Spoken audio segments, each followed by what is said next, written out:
Mga prutas na kayang lasunin ang elepante. Ngunit ang babae ay patuloy na kumakain ito. Hindi lang iyon, pati na rin pinilit na pakainin ang kanyang 4 na ampon. Akala ng buong nayon ay siya'y nababaliw. Ngunit sa hindi inaasahan, ang mga anak ay lahat ay ligtas. Dahil sa isang aksidente, si Suyu ay lumipat mula sa katapusan ng mundo patungo sa katawan ng isang magsasaka. Kahit na isa pa siyang dalagang walang karanasan. Bata pa siya. Pero, mahilig siyang kumain. Ibinenta niya ang lahat ng magandang lupa para lang may makain at mainom. Buti na lang at nahuli siya ng mga kuya niya. Kaya napilitan siyang magtira ng 2 ektaryang liblib na lupa. Ayaw na ni Suyu na maranasan ulit ang mamatay sa gutom sa panahon ng kagipitan. Kinuha ang pala at umalis na. Ngunit pagdating sa kanlurang bahagi ng nayon, narinig ang mahinang tawag ng batang babae, inay. Tumigil si Suyu at lumingon. Nakita ang 2 batang may edad na 4 na taong walang sapin sa paa, hawak ang banga, na naglalakad ng matigatig patungo sa kanya. Sila ang pinakamaliit na kambal ng pamilya Liu. Bakit kayo dalawa ay sumunod? Ako at si Sangko ay nandito para dalhan si inang ng tubig. Hindi makakagalaw ang tao kung walang tubig. Masakit ang tiyan. Hindi iyon si inang. Sabi ni Erko, huwag siyang tawaging inang. Pero gusto ko si inang. Medyo nawawala ng pag-asa si Shuye. Ngunit tama rin ang sinabi ni Sanlang. Siya ngayon ay isa lamang sa kanilang madrasta. Talagang hindi. Kapatid na tunay. Ina. Kakadating lang. Tumingin sa bahay at ibinigay ang tubig sa kanya. Bumalik ka na. Hinawakan ni Sanlang ang kamay ng kanyang kapatid na babae at umalis na. Ngunit si Sinyang ay nakatakas mula sa kanyang kuya at tumakbo papunta kay Suyu. Hindi ba pwedeng hindi tumakbo, inay? Tumingala ang batang babae sa kanya. Ang kanyang mga mata ay puno ng pagnanasa para sa pagmamahal ng ina. Nang sabihin ng kuya at ng pangalawang kuya, nakita nilang napakapayak ng kanilang tahanan. Anak, tiyak na tatakbo siya. Ngunit, siya, ayaw umalis. Biological na ina, siya. May napakamainit at purong mga mata. Paano makakayanan ni Suyu? Yumuko at hinaplos ang kanyang maliit na ulo. Ate, umuwi ka na at maghintay sa akin. Sumunod si ate. Umuwi at maghintay sa nanay. Sinubaybayan ang 2 bata pa uwi sa nayon. Muling kinuha ni Suyu ang asarol. Niyakap ang banga at patuloy na naglakad pasulong. Sa tabi ng ilog, pataas ng agos, maglakad papunta sa isang lugar, sa lambak ng bundok, kung saan ang mga hayop ay nagpapakain para tumaba bago ang taglamig. Doon sila pinakamabulas. At sa bundok na ito, hindi niya kailangang mag-alala sa mga biglaang atake ng mga mutant na halaman at hayop, o matakot na may mga zombie na biglang lalabas. Ngunit sobra ang pagtingin ni Suyu sa kanyang katawan ngayon. Kakaumpisa pa lang niyang pumasok sa bundok at 0 minuto na ang nakalipas. Nagsimula na siyang manginig. Agad siyang naghanap ng malaking puno para sandalan. Gutom, tubig. Puno ang tumingin. Sanga. Sa itaas. Nawawala na sa katinuan. Kailangan nang makahanap ng makakain. May narinig siyang mahinang ingay. Agad niyang kinuha ang pala at sinundan ito. Ngunit mas mabilis tumakbo ang kabila. Si Suyu ay tanging nakatitig lamang sa masarap na ligaw na manok, na lumipad mula sa kanyang mga paa. Ang susunod na makulay na manok, si Suyu ay tanging nakatitig lamang, na may suot na headband, na may simbolo. Ngayon, isa na lang ang patay, at hindi makuha ang manok. Pag-isip-isip ko, kung siyang ang matanda, ang hirap na. Paano pa kaya yung 4 na bata sa bahay? Naalala ko ang mga matang puno ng pag-asa ni ate. Biglang bumalik ang lakas sa katawan ko. Binitawan ko ang balahibo ng manok, at nagpatuloy akong humabol. Hindi talaga pinapabayaan ng langit ang tao. Hindi nahabol ang mga ligaw na ibon. Pero pinayagan siyang makakita ng maraming gabi, na nahawakan ang ulo, at kumuha si Su ng piko at sinimulang hukayin. Ito ay mas masarap na uri ng maraming butil na mais. Natuwa siya sa loob niya. Pagkatapos, isang hininga lang, nakahukay siya ng mahigit 20 kilo. Diretsong namulot ng kahoy, naghukay ng butas, at nagluto ng gabi sa apoy. Walang pangsindi ng apoy. Diretsong nagpaapoy gamit ang pagkiskis ng kahoy. Dahil sa matinding pagkiskis, nagsimulang umusok ang mga tuyong dahon ng pino. Naghintay si Suyu ng tamang pagkakataon. Humihip ng hangin. Ang mga tuyong dahon ay madaling magliyab. Natatakot na magdulot ng sunog, kaya't naghukay ng bilog na kanal para sa apoy. Maingat na pinapanood ang gabi habang inihahaw ang taro sa tabi ng apoy. Mabilis na umusbong ang amoy ng pagkain. Si Suyu ay nilunok ang kanyang laway. Naghintay hanggang sa maluto ang lahat ng taro. Kumuha. Kainin mo na. Salsa. Malambot. Ang maanghang na lasa ay mas naging banayad. Iwi ang natitirang 4 para sa mga bata. Sukatin ang lupa at patayin ang apoy. Kumuha ng pala at ipagpatuloy ang paghukay. Matapos mapuno ang tiyan ng gabi, nakarecover na siya ng 7 bahagi ng lakas. Dahan-dahan niyang naramdaman na ang kanyang kakayahan ay unti-unting bumabalik. Ang mga inaning gabi ay nakaipon sa isang maliit na bunton. Tinatayang may 50 hanggang 60 libra. Naghahanap siya sa paligid ng ilang mga baging na dahan-dahan upang maipon ang mga inaning gabi sa isang maliit na bunton. Nais niyang ilagay ang lahat ng gabi sa isang lalagyan. Bumaba na ito pauwi. Sa daan pabalik sa Nayon, nakatagpo ng mga taga-Nayon na nagtatrabaho sa bukirin. Talagang kawawa ang bagong dating na si Yunyang. Isang magandang dalaga na nag-asawa kay Liu Laosan.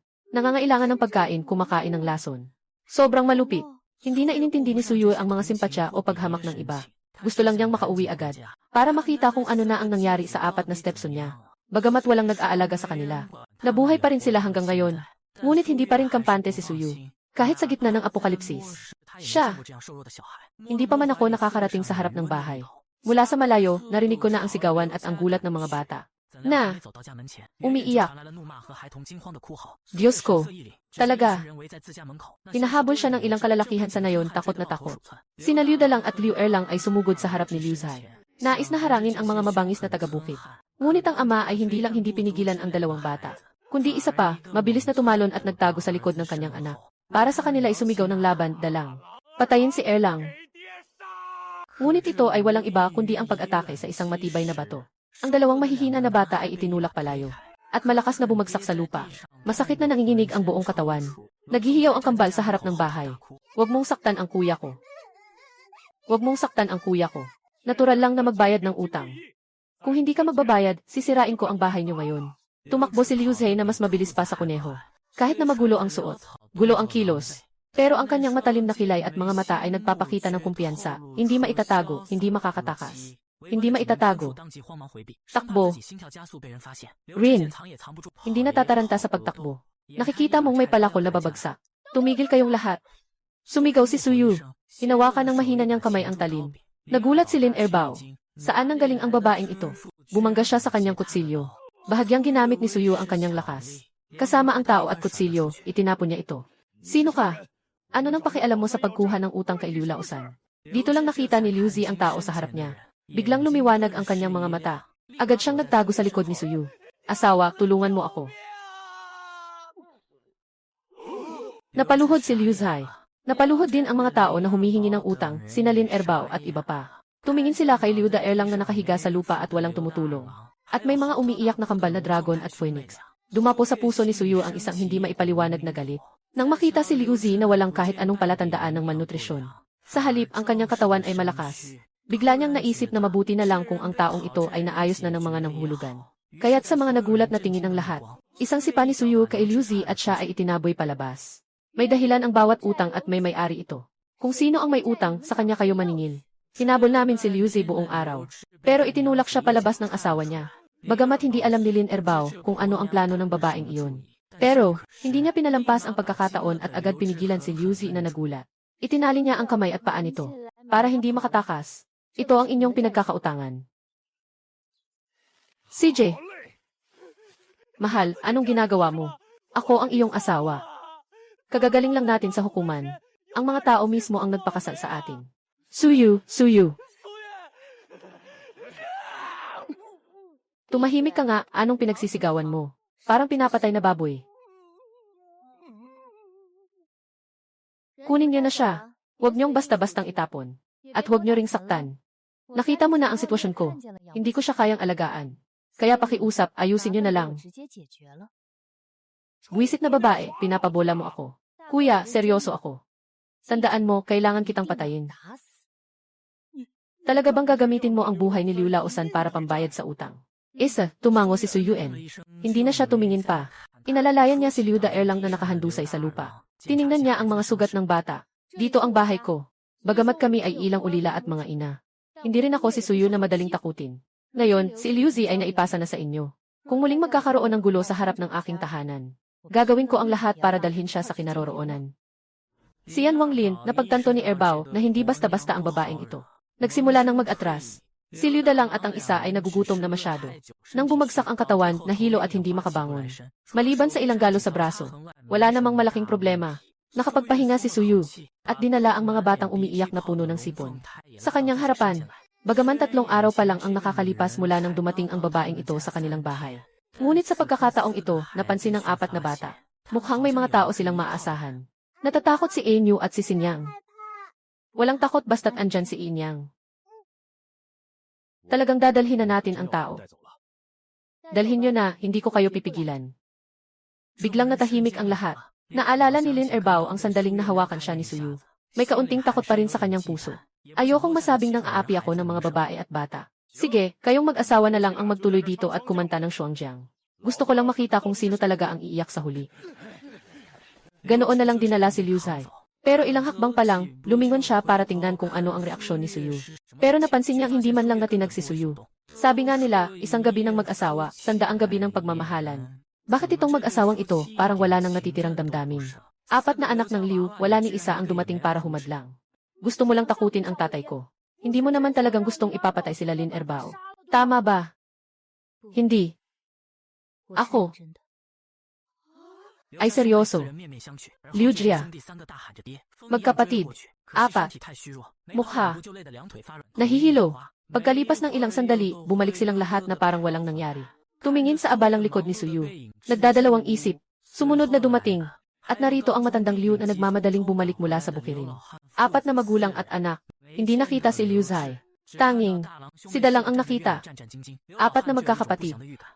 Na nakatayo sa bakuran. Na nanginginig sa takot. Kailangan. Buhay. Tio. Nasa bahay si Ginoong Liu. Isang kamay ang inangat at may ilang lumapit sa pintuan.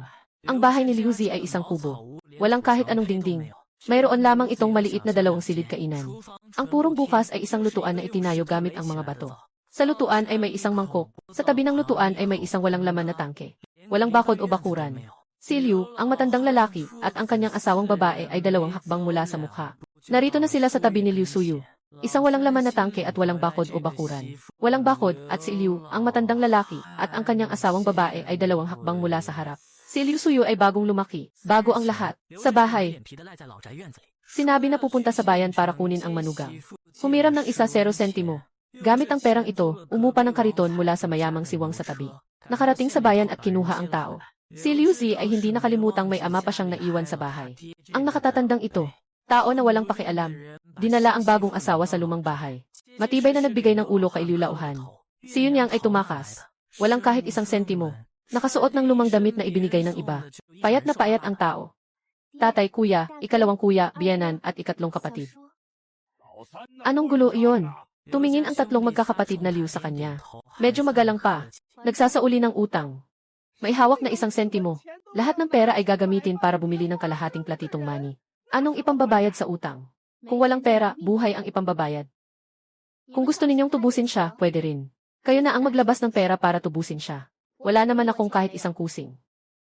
Huwag kayong pilit lumaban. Bumalik na lang kayo sa lumang bahay.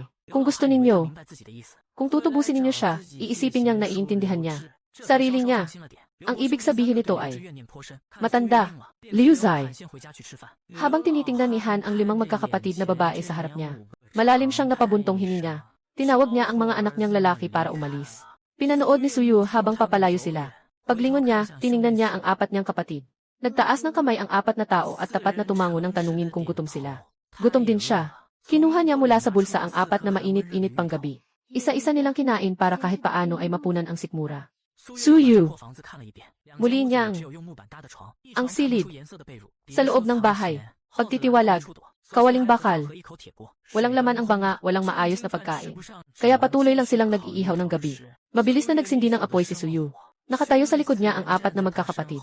Pinagmamasdan ang mabangong gabi sa kanilang mga kamay. Pinipilit lunukin ang laway. Sa harap ng pagkain. Matagal nang nalimutan ang tungkol sa ama na kinuha ng mga nanghulugan. Na mga nagpapautang. Si San Lang at si Xiang ay humihip ng taro sa ilalim ng kanilang ilong. Nakatakam na nakatingin sa 2 kuya. Si Dalang ay nakatingin kay Suyu na inilalagay ang itim na bola sa apoy. At kapag naluto ay kinuha ito. Pinunit ang balat at inilagay ito sa kanyang bibig. Kaya naman, ang mga kapatid na hindi na makapaghintay ay tumango. Kakakagat lang ni San Lang. Biglang nagliwanag ang kanyang mga mata. Ang bango, taro ito. Talagang mabango naman talaga. Biglang narinig ang boses ni Suyu. Habang abala sa paguya ng taro, sabay-sabay ang 4 na magkakapatid. Napahinto sila at bahagyang nagbago ang mukha ni Erlang. Siya. Nakinig sa mga tao sa baryo. Na nagsabi, sila ay mahuhuli. Siya ay bahagyang umiti at isinubo lahat ng gabi sa kanyang kamay. Ang malagkit na katas ng hilaw na gabi ay nakakairita sa balat. Banlawan lang ng tubig, ayos na. Walang ganitong problema sa lutong gabi. Kumain ka na, huwag kang mag-alala. Pagkasabi niya, ibinaon niya ulit ang hilaw na gabi sa abo para ipagpatuloy ang pag-ihaw. Yung mga naihaw na, kinuha niya at nilagay sa tabi ng apoy. Nasaan ang timba, kukuha ako ng tubig. Ayusin natin ang kalinisan sa bahay. Enero, isang gabi ay hindi sapat. Nakatapos na ang mag-asawang dala ng kanilang paliguan. Pumasok sa bahay at kumuha ng isang mabigat na kahoy na balde. At pinagsabihan si Erla na bantayan ang bahay. At umalis na kasama si Suyu upang kumuha ng tubig. Si Suyu ay may dalang balde na sumusunod sa panganay. Ang dalawa ay tahimik na naglalakad patungo sa nayon. May matamis na tubig sa balon ng nayon. Malamig at matamis. Sa oras ng umaga, si Dalaw, sanay niyang itali ang lubid sa hawakan ng timba. Inihagis niya ito sa balon at inalog ng kaunti. Tumumba ang timba at lumubog sa tubig. Agad niyang napuno ng tubig ang timba. Mukhang nahihirapan ang batang lalaki. Wala ring pingga o anumang pantulong sa tabi ng balon. Isa lang itong simpleng balon. Lumapit si Suyu at inabot ang lubid. Bahagya. Nag-effort siya at nayahon ang timba ng tubig. Ang reaksyon ni Dabai. Maagang umaga, may mabigat na tapayan ng liwanag. Hinugasan niya ng maigi ang isa pang timba at inihulog ito sa balon. Ginaya niya ang galaw na ginawa lang ni Dalang. Nakakuha siya ng isang timba ng tubig na punong-puno. Hinawakan ni Suyu ang timba sa isang kamay. Sa kabila, yakap niya ang tapayan. At ang natitirang malaking lobo ay karga niya sa dibdib. Siguro ito ang unang beses na nakapag-uwi siya ng ganito karaming tubig. Ang batang palaging matanda ang hitsura ay nagpakita ng inosenteng ngiti. Medyo. Umupo. Ang mga mata ay hindi masyadong masama na nakangiti. Kumuha ng balde ng tubig. Nakita ni Suyu na hindi siya nasaktan. Nakapagpahinga siya ng kaunti. Hindi siya pinabuhat. Sinabihan siyang huwag tumakbo. Sumunod sa kanya at dahan-dahang maglakad. Ngunit ang maliit na bata ay walang tigil sa pagsasalita. Tuwing dalawang hakbang, nag-aalala siya kung pagod na siya. Kailangan lang ni Suyu na patiently sagutin ang bawat tanong. Si Erlang at si Sanlang ay nagtanggal na ng tubig sa balde. Masyadong maliit ang lakas ng tatlong magkakapatid. Pero pareho, kunin lang ang timba at punuin ito. Masyadong marumi ang loob ng bahay. Erlang, Sanlang, kayong dalawa, kumuha ng walis at maglinis ng sahig. Ako at Dalang ay magpapatuloy kumuha ng tubig. Tama, magpakulo pa ng isang palayok ng mainit na tubig. Mamaya, lahat tayo maghugas. Paano naman ang nasa bukid? Ang mga trigo ng ibang tao ay halos natatanim na. Kami, hindi pa nagsisimula. Sa mata ni Dalang, walang nangyayari. Mahalaga ang pagtatanim. Ito, sa loob ng 2 araw, ay, dinala ko na. Hindi pa tayo nagsisimula sa bahay natin. Hindi pa dapat magtanim. Hindi kailangan magmadali sa pagtatanim. Linisin muna natin ang kwarto na tutulugan natin ngayong gabi. Pagkatapos, punuin mo ng tubig ang kaldero sa kalan. Tapos dalhin ang bakanting timba. At maglakad kayo ni Dalaw papuntang nayon. Tumingin si Sinyang kay Erje. Nakatulala pa si Sanje. Sarili. Hawak. Ang walis at abala sa paglilinis ng bubong. Ang pagkikita ay nagdudulot sa atin ng kalituhan. Hindi. Naunawaan ang nakakatakot na anyo ng hawak na kutsilyo. Napakapit si Kiki sa lamig at agad na. Nagpakulo ng tubig, nagwalis at nagpunas ng mesa. Nang mapuno na ni Suyu ang tapayan, malinis na ang sahig ng bahay. Dahil sa magkakapatid. 3. Ang isang mesa sa pangunahing bahay na may pilay na paa, ay napunasan din at naging malinis na malinis. Natitira na lang, ang mga sapot ng gagamba sa mataas na lugar. Dahil sa limitasyon ng taas, hindi pa natatanggal. Suyu, malinis na ang bata. May kaunting tubig pa sa tapayan. Nag-init din ng kaunting tubig si Suyu at nagpunas ng katawan sa loob ng bahay. Pagkatapos magpunas, habang may araw, kumuha siya ng panggatong at umakyat sa bundok para magputol ng ilang sanga. Gumawa ng simpleng pang-ibabaw ng damit. Kinuha ang mga kumot sa bahay at tahimik na pinatuyo upang alisin ang amoy at kahalumigmigan. Isang buong hapon, hindi dumating si Suyu. Inalis ang bubong, dinala sa pintuan para matuyo. Nang matapos ito, pumasok na naman sa loob para magwalis ng sapot. Ang putik mula sa pader ay nahuhulog ng malakas. Ang pader ay halatang kumonti ng isang patong. Ang kalidad ng bahay na ito. Huwag nang magsalita tungkol sa malakas na niebe. Kahit isang malakas na ulan ay kayang magwasak nito. Anong klase ng buhay ang tinahak ninyo noon? Ito ba ay para sa tao? Ba? Ayos lang. Mababa. Mga araw. Talagang lumilipas. Itong mga bata, hindi man lang marunong mag-ayos ng sarili.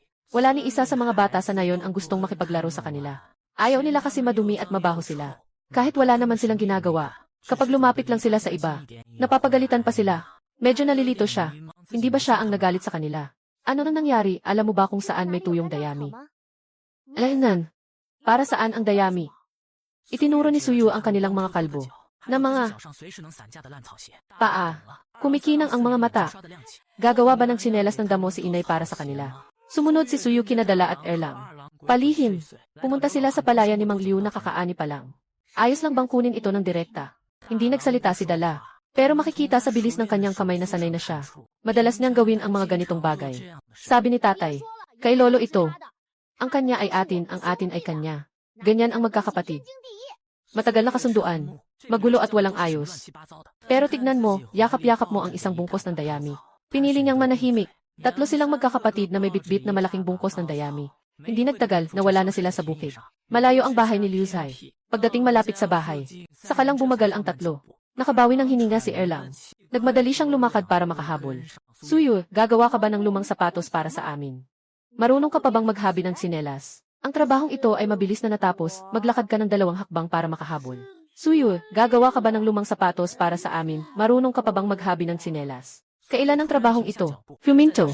Suyu, nagmamadali siyang huminto. Anong nangyari? Isang kamay niyang pinipiga ang dayami. May isang kamay siyang libre. Isa sa kanila ay marahang pinalo sa ulo. Ano yang ikaw? Ang bastos mo naman. Dapat tawagin mo akong tita. Sabay na natulala ang dalawa. Napabuntong hininga sila. Tita, ayan, mas maayos na. Tulungan mo akong tanggalin ang malutong na balat sa labas. So, iwanan lang ang gitnang bahagi na pinakamabuti. Nagbigay daan ang magkapatid. Ilagay sa bahay. Sa ilalim ng dayami. Huwag sabihin na ayaw nila. Siya rin ay nahihirapan. Ate, ang tawag na iyan ay ayos na. Manatili sa bahay. Lumabas sina Sanlang at Siniang nang marinig ang ingay. Tinawag sila ni Suyu. Sinabi niyang tawagin na lang siyang ate mula ngayon. Medyo nagulat si Sanlang. Dapat ba kitang tawaging nanay? Tanga, ate na lang ang tawag mo, ayos na iyon. May sarili pa tayong ina. Inang manda. Ng mga babae. Tia. Pumunta ka at tingnan ang mga pinatuyong dayami. Huwag mong hayaang mahagis ng hangin ang mga ito. Si Sanlang, na nakatanggap ng misyon, ay nahiyang umiti. At tumango. Masiglang kinuha ang isang maliit na kahoy bilang pamalo. Nagbantay sa tabi ng bunto ng dayami. Matyagang tumingin. Gusto ko si inay. Gusto ko si inay. Bata pa si Bunso. Hindi pa kayang magsalita. Mahinang napabuntong hininga si Suyu. Nakatayo sa harap ng batang nahihirapan. Batang nahihirapan sa harap. Dahan-dahang pinapakalma ang maliit na palamuti sa kanyang hita. Pwede siyang tawaging inay. Pwede ring tita. Ano man ang nais mong itawag, itawag mo. Maging masunurin, okay. Si Sinyang ay talagang masunurin. Bigyan siya ng kaunting dayami bilang laruan. Maging maayos, huwag magtakbuhan. Ayusin ang mga bata. Si Suyu ay nagdala ng 2 matatangkad at nagsimulang gumawa ng tsinelas. Gumamit siya ng panggatong para iukit ang ilang sanga bilang suporta. Ipinagtagpi ang lahat ng dayami sa manipis na ugat ng dayami para mailagay ito sa suporta at makagawa ng tsinelas. Masyadong mahina si Dalang at Erlang. Maluwag ang lubid na ginawa. Ang tanging makakatulong ay ang pagproseso ng dayami. Ang natitirang gawain ay si Suyu na lang ang gumagawa. Buong hapon, si Suyu ay patuloy na gumagawa ng lubid. Halos mag-apoy na ang palad niya sa kakakuskos. Saka lang niya natapos ang lahat ng dayaming dinala ngayon. Nang lumubog ang araw, itinabi muna ang mga lubid sa bahay. Pinatuyo ang dayami at ibinalik ang malambot na dayami na natapos niyang gawin ngayong araw. Ipunin muna ang lubid at ilagay sa loob ng bahay. Ilagay ang dayami na pinatuyo at ang dayami at kutso na dinala ngayon. Naglagay ulit ng 2 kama. Tinanggal ang kalahati ng bed frame sa master bedroom. Isang single bed lang ang inilagay. Lumaki agad ang espasyo. Ang mababang mesa na ginagamit bilang dining table ay inilagay sa gitna ng bahay. Naging multi-purpose activity area na ang bahaging ito. 4 na bata ang natutulog sa isang silid sa maliit na bahay. Dalhin ang mga tulugan mula sa pangunahing bahay. Palawakin ang kama, para hindi magsiksikan ang 4 na bata sa isang kama. May amoy. Dalhin ang mga tulugan at palawakin ang kama para makatulog ang 4 na bata ng maayos, may amoy ng damo at sikat ng araw. Umakyat si Sinyang sa kama at nag-roll. Ang init ng ina ay napakakomportable. Sa hapunan, nagluto si Suyu ng pinakuloang gabi. Marami pang gabi sa bundok. Kung lahat ay huhukayin, dapat ay sapat ito para sa isang buwan. Sa maikling panahon, hindi siya kailangang mag-alala na magugutom. Ngunit sa kasalukuyang temperatura, hindi ito maitatago. Kailangan niyang hukayin ito kapag kakain na. Sa gabi, nagsimula si Suyu na gumawa ng mga tsinelas mula sa damo sa tabi ng apoy. Mga kapatid na Feng Tai, nag-uusap ng masaya. Kahit tinawag silang matulog, ayaw ng dalawa. Tinutukso ang mga tsinelas sa kanyang kamay. Naghihintay na makasuot ng bagong sapatos. Si Suyu ay sabik at walang magawa. Walang buhay gabi ang mga tao dito. Para makatipid sa ilaw. Matutulog na kapag madilim. Malayo pa ang tirahan ni Liu Zhai. Sa gabi, madalas marinig ang alulong ng mga hayop sa bundok. Sa ganitong nakakatakot na paligid, naalala ng ama ni Nadalang at Erlang ang pagkakabuhat sa kanya ng ibang tao. Paulit-ulit siyang nagtimpi, hanggang sa hindi na niya napigilan at nagsalita siya. Sakto namang natapos ni Suyu ang unang pares ng tsinelas na gawa sa damo. May respeto sa nakatatanda at nakababata. Itong pares na ito ay ipapakita muna kay Dalang. Kinuha ang damong lubid at nagpatuloy sa paggawa ng pangalawang pares. Pagod din siya sa araw na ito. Gagawa pa siya ng isang pares para sa sarili bago magpahinga. Ang tanong na nasa isip ni Dalang ay pinigilan niyang sabihin.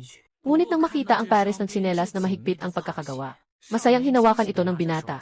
Sa inggit ng kanyang mga nakababatang kapatid, ilagay sa tabi ng paa. Sinusukat ang laki. Sakto lang, kahit naiinggit din ang tatlong magkakapatid. Alam naman nilang may parte rin sila. Kaya matyaga silang naghintay. Sayang, 2 pares lang ang nagawa ni Suyu ngayong gabi. Kaya't malungkot na bumalik sa kwarto ang tatlong magkakapatid para matulog.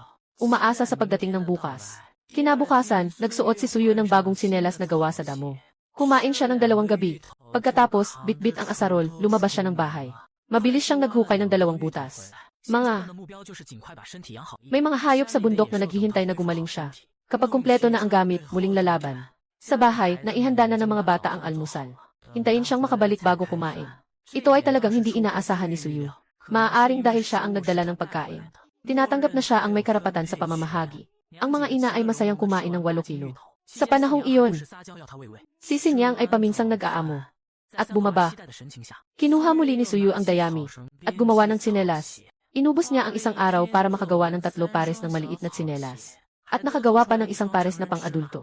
Ipinaglinis ng ilang bata ang kanilang mga paa. At nagsuot ng bagong tsinelas. Nagmamadali silang naglakad-lakad sa buong bakuran. Na may ngiti sa kanilang mga mukha. Tumingin kay Suyu. Sa mga mata ng madrasta, ay hindi maiiwasang may kaunting pagkakalapit. Si Erlang ay tumingin sa mga tsinelas na labis na nakuha. May kaunting pagkakalapit sa kanyang mga mata. Maaari ko bang kunin ang tsinelas na ito? Maaari ko bang ibenta ang tsinelas na ito? Si Erlang ay hindi rin sigurado. Ngunit nais niyang subukan. Kahit hindi ito mabenta, makakabili pa rin tayo ng gulay para sa bahay. Ayos na rin yon. Hindi inakala ni Suyu na may ganitong talino sa negosyo ang batang ito. Kaya tumango siya at pumayag. Maingat na binuhat ng magkakapatid ang peres ng tsinelas na gawa sa dayami. At naglakad papunta sa pinakamataong balon sa nayon. Ubos na naman ang tubig sa tapayan sa bahay. Si Suyu ay nagdala ng balde. Siniilang pinto at sumunod sa 4 na magkakapatid. Sabay na kumuha ng isang balde ng tubig. Ibenta ang tsinelas na walang inaasahang kita. Ngunit hindi rin mapigilan ang pagmamasid. Ngunit hindi inaasahan. Matapos ang ilang sigaw ni Erlang, may mga tao talagang lumapit upang tingnan ang tsinelas. Matapos ang matinding tawaran, nakakuha sila ng isang bungkos ng gulay at isang patola. Sobrang tuwa ng magkakapatid. Agad nilang dinala ang mga gulay na nakuha nila. At tumakbo papunta kay Suyu para magyabang. Tiningnan ni Suyu ang mga sapatos ng 4, habang pinapanood ang taong nakipagpalitan. May naisip siyang ideya. Baka makagawa ng ilang peres ng tsinelas para makapagpalitan ng mga pang-araw-araw na gamit sa mga taga-baryo. Mantika, asin, toyo, suka, saa, mga kaldero at pinggan. Mahirap ang buhay ni Liu Zhai, hindi makabuo ng 5 kumpletong set ng kutsara at tinidor. Isang balde lang ang gamit niya sa pagkuha ng tubig. Napakaliit ng timba niya. Kailangan niyang kumuha ng tubig ng 4 o 5 beses sa isang araw para lang sapat. Sobrang sayang ng oras. Magsimula tayo sa isang maliit na layunin.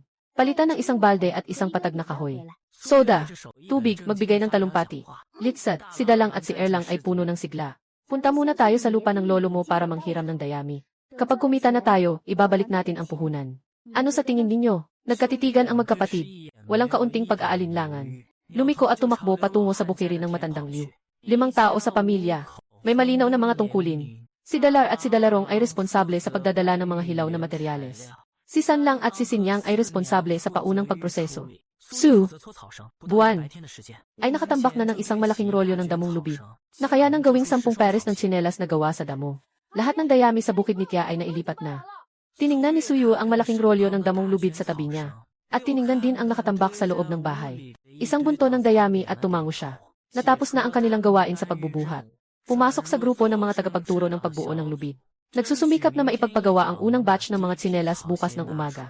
At sa parehong oras at saa, si Liu ay nag-iisip. Si Liu Han ay nagdala ng tsaa. Naupo siya sa harap ng bahay at tumingin sa silangang bahagi ng nayon. Hindi nagtagal, 2 anino ang tumakbo mula roon. Itay, naubos na ang mga dayami sa ating bukirin. Sino ang kumuha? Walang puso. Nagnakaw. Lahat ng mga iyon ay ninakaw ng panganay at pangalawang anak ng pamilya Lausan. May mga taong nakakita sa kanila na pabalik-balik. Na nagdadala. Nang maayos, na mga paa, papuntang loob ng nayon. Tumigil kayong dalawa. Tumigil kayong dalawa. Hanggang nagalit si Liu Laohan. Magsalita ka ulit. Ngayon lang nagmukhang kawawa ang dalawa. Nainis at humarap. Naghanda na ng hapunan ang nanay mo. Kumain ka muna. Ikaw ba ang sadyang nag-iwan sa bukirin para makuha nila? Noon ay nagdududa pa lang siya. Sa bahay talaga. Ng tatay. Matapos putulin. Ng mga tanim, nandun pa rin sa bukirin. Pagbalik niya para kolektahin uli ang trigo, hindi na tumutol si Lolo. Pumukol si Liu Fei ng galit sa loob niya. Pareho siyang naiinis at nagagalit. Yung dayami sa bahay ni Jinbao ay hindi sapat. Yung dayami sa ilalim ng kama ni Jinbao ay kinain na ng mga daga. Nakikita na ang panahon ay malamig na. Paano na siya matutulog? Kung hindi mo siya pinapansin, ayos lang. Si Baojin ay ang panganay ng pamilya natin. Hindi ka man lang nakikiramay sa kanya, Lolo. Anak na pasaway, paano ka makipag-usap sa tatay mo? Kung ano ang gusto ko, yun ang gagawin ko. Kailangan pa ba? Ikaw, bata. Hindi pwede. Hindi pwede. Pa. Makasalanan at ikaw pa. Kung muling magtatanong ka sa akin, aayusin ko ang batang ito na suwail sa kanyang nakatatanda. Pagkatapos ay itinaas ang tasa ng saa at handang harapin si Liu Fei. Buti na lang at dumating ang pamilya para paghiwalayin silang dalawa. Dahil dito, nakaligtas si Liu Fei. Agad na nagbigay ng senyas ang ikapitong zhang sa kanyang bunso, para pumasok siya sa loob, habang binibigyan si Liu ng dayami sa likod ng bukirin. Alam na niya ito noon pang una. Malapit nang lumamig ang panahon. Sa bahay ng pangatlong anak, may isa lamang na bagong dating na hindi alam ang anumang bagay. Kung hindi sila bibigyan ng dayami, paano sila makakalampas sa taglamig? Ngunit galit na galit din si Zhang. 2 araw nang may nangyaring masama sa pangatlong anak. Bakit pa siya nandito? Baka talagang iniisip niyang patay na si pangatlo sa labas. At hindi na babalik. Nagulat si Liu Laohan. Hindi naman siguro. Nagtinginan ang mag-asawa. May masamang kutob sila. Sa hapagkainan, mabigat ang isip ni Zhang. Ibinaba ang mangkok at inutusan ang panganay na apo, si Jinbao. Pumunta ka sa bahay ng iyong ikatlong tiyahin at tingnan mo kung ano ang ginagawa nila. Pagbalik, sabihin mo sa akin. Nang dumating si Liu Jinbao ng palihim, si Suyu ay naghahanda ng hapunan sa kusina. Nagpapasindi ng apoy, at nagluluto ng sabaw ng upo at gulay. 10 taon na siyang hindi nagluluto. Sa silid tulugan, lahat ay kumakain ng tuyong pagkain. Paminsan-minsan, nag-iinit lang ng tubig para sa instant noodles. Kaya ang kakayahan ni Suyu sa pagluluto ay halos wala. Ngunit habang tinitingnan ang isang palanggana ng malamig na sabaw, 4 na magkakapatid ay halos nalunok ang kanilang laway. Kahit walang alat, masarap pa rin itong kainin. Isang mangkok ng mainit na sabaw ng gulay. Nakatimpla na ang gabi. Sobrang nasisiyahan si Sanlang. Sana araw-araw ay makainom ng sabaw ng gulay at makakain ng gabi. Kumain ka na, huwag ka nang mag-isip. Isang mangkok ng sabaw, masaya ka na. Ako nga.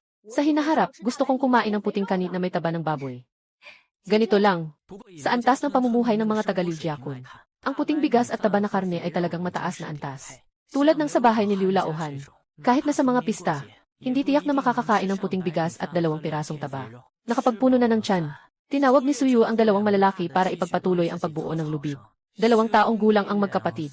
Mahina pa ang lakas pero kapag nag-practice, magagamit din ang lubid na nagawa nila. Sinimulan ni Suyu maghabi ng tsinelas gamit ang damo sa liwanag ng apoy. Ngayon, ang ginagawa niya ay tsinelas na pwedeng balutan ang paa para magtrabaho. Mas pinong gawin ito, pero dahil iniisip niya ang kalakaran sa nayon ng Liu, mas pinili ni Suyu na maglaan ng mas maraming effort. Kung hindi mabenta ang sa Liujiakun, dalhin sa ibang baryo para ibenta. Tiyak na may bibili. Mas mahalaga ang makakain ngayon. Yung mga gabi sa bundok, hindi sapat para makatawid sila sa taglamig na ito. Nasa tabi ng ilog si Liuzhai, hindi kalayuan. Malinaw ang tunog ng dumadaloy na tubig. Hindi maiwasan ni Suyu na kumalma rin ang kanyang kalooban. Tumingala siya at tumingin sa tabi ng ilog. Napansin niyang nagtatago si Liu Jinbao sa likod ng bahay, sa mga mababang halaman. Palihim siyang nagmamasid. Nagkunwari ring walang alam si Suyu. Tingnan natin kung ano talaga ang balak niya. Pero hindi niya inasahan na nakaupo lang pala ang bata doon. At nang matapos silang kumain ng hapunan, agad itong umalis. Su! Naramdaman lang ni Yu na parang walang dahilan. Yumuko siya at nagpatuloy sa paggawa ng tsinelas na gawa sa dayami. Siyempre, posible rin naman na napansin ni Mang Liu na naubos ang dayami sa bukid. Kaya nagpadala siya ng isang bata, mag-asawa. Delikado ang bundok na ito para sa magkapatid. Hindi sila nangangahas pumasok sa bundok para magputol ng kahoy. Pumupulot lang sila ng mga tuyong dahon na iniwan ng iba sa paanan ng bundok. Sa daan papunta sa paanan ng bundok, si Suyu ay nagtanong ng may pag-usisa. Paano kayo nakakaraos tuwing taglamig noon? May isang matandang nagbebenta ng uling sa nayon. Marunong siyang magsunog ng uling. Minsan, sa pugon. May natitirang uling. Natira. Ako. At, Kuya, napahinto sandali sina Dalang at Erlang. Pagkatapos ay nagalit sila ng husto. Pakiramdam nila parang hindi niya alam ang hirap ng buhay. Binilisan nila ang lakad paabante. Palihim na natawa si Suyu. Mukhang nabusog talaga sila nitong mga nakaraang araw. Nakapuno na ng lakas, kaya't bigyan na lang siya ng maraming panggatong. Dumating sa dalisdis. Pumili si Suyu ng isang lugar na may masusustansyang puno. Ihagis ang lubid. Pabayaan ang mga kapatid na maghintay sa patag na lugar. Kinuha ang panggatong at pumasok sa mga kakahuyan. Unang pinutol ni Suyu ang 2 sanga ng puno. Gumawa ng 3 paa na pangangat si Dalang. Bago siya pumunta sa mas malalim na bahagi para mangigib ng kahoy. Napakabilis niya. Agad siyang nakalikom ng maraming kahoy. Nagkatinginan sina Dalang at Eralang na puno ng saya sa dami ng kahoy. Ngunit mabilis nilang napansin na sobra-sobra ito. Akala ni Dalang ay si Inang Biyuda. Ang nagplano na hati-hatiin ang dalhin pa uwi. Hindi inasahan na agad na binuhol ni Suyu ang 2 bigkis. Itinaas niya ito, at umalis na. Pakiramdam pa nga niya ay kulang pa ang bigat. Kaya kumuha pa siya, kay Dalang, ng ilang piraso ng kahoy mula sa kanyang tumpok at isiniksik ito. Saka lang siya nagbigay ng senyas. May dala na kahoy. Siya. Si Dalarong ay nakahawak sa 2 nakalaylay na binti, na nakapatong sa kanyang balikat, na naglalakad ng magaan. Ngunit ang kahoy na iyon ay mas marami kaysa sa dala-dala niya. Bakit hindi nila naisip na gumawa ng kahoy na suporta noon? Mukhang hindi naman mahirap. May isang kahoy na tabla na nakalagay sa pagitan ng 2 sanga ng puno. Mas magaan sa balikat. Pagkatapos, ang tingin ko, hindi ko na malayang napako sa 2 malaking bungkos ng kahoy na ako mismo ang nagdala. Yung isang bungkos ng kahoy, aabot siguro ng 250 libra lahat-lahat. Aba, hindi ba yan sila Osanjin? Hindi ba yan sila Osanjin? Hindi ba yan ang anak nila Ubao? Paano siya nagkaroon ng ganong kalakas na katawan? Nakatitig ang mga taga-baryo habang naglalakad ang mag-ina sa harapan nila. Hanggang sa hindi na sila makita, dahan-dahang nagsara ang mga bibig sa gulat. Pagkatapos, kumalat ang balita na nag-asawa si Liu Laosan ng isang malakas na babae. Sa buong baryo, nang hapon, si Suyu ay kasama ang kanyang 4 na kapatid. Nagdala ng mga natapos na tsinelas na gawa sa damo sa malapit sa balo ng baryo. Sugod 4. Nakatayo ang mga mikropono. Ayusin mo, Shule, isa pang ayos. Maglagay ng isang kahoy na plaka at tsinelas sa lupa. 3 sentimo isang peres. Kahit natatakot sa malakas na diyosa ng gabi. Ngunit hindi mapigilan ng mga taga nayon ang kanilang kuryosidad at lumapit. Ngunit isa lang ang nakilala, isang 3 sa isa. Ilang tao lamang ang nakakaalam ng lahat. Suyu ay pinatpat ang balikat ni Erlang.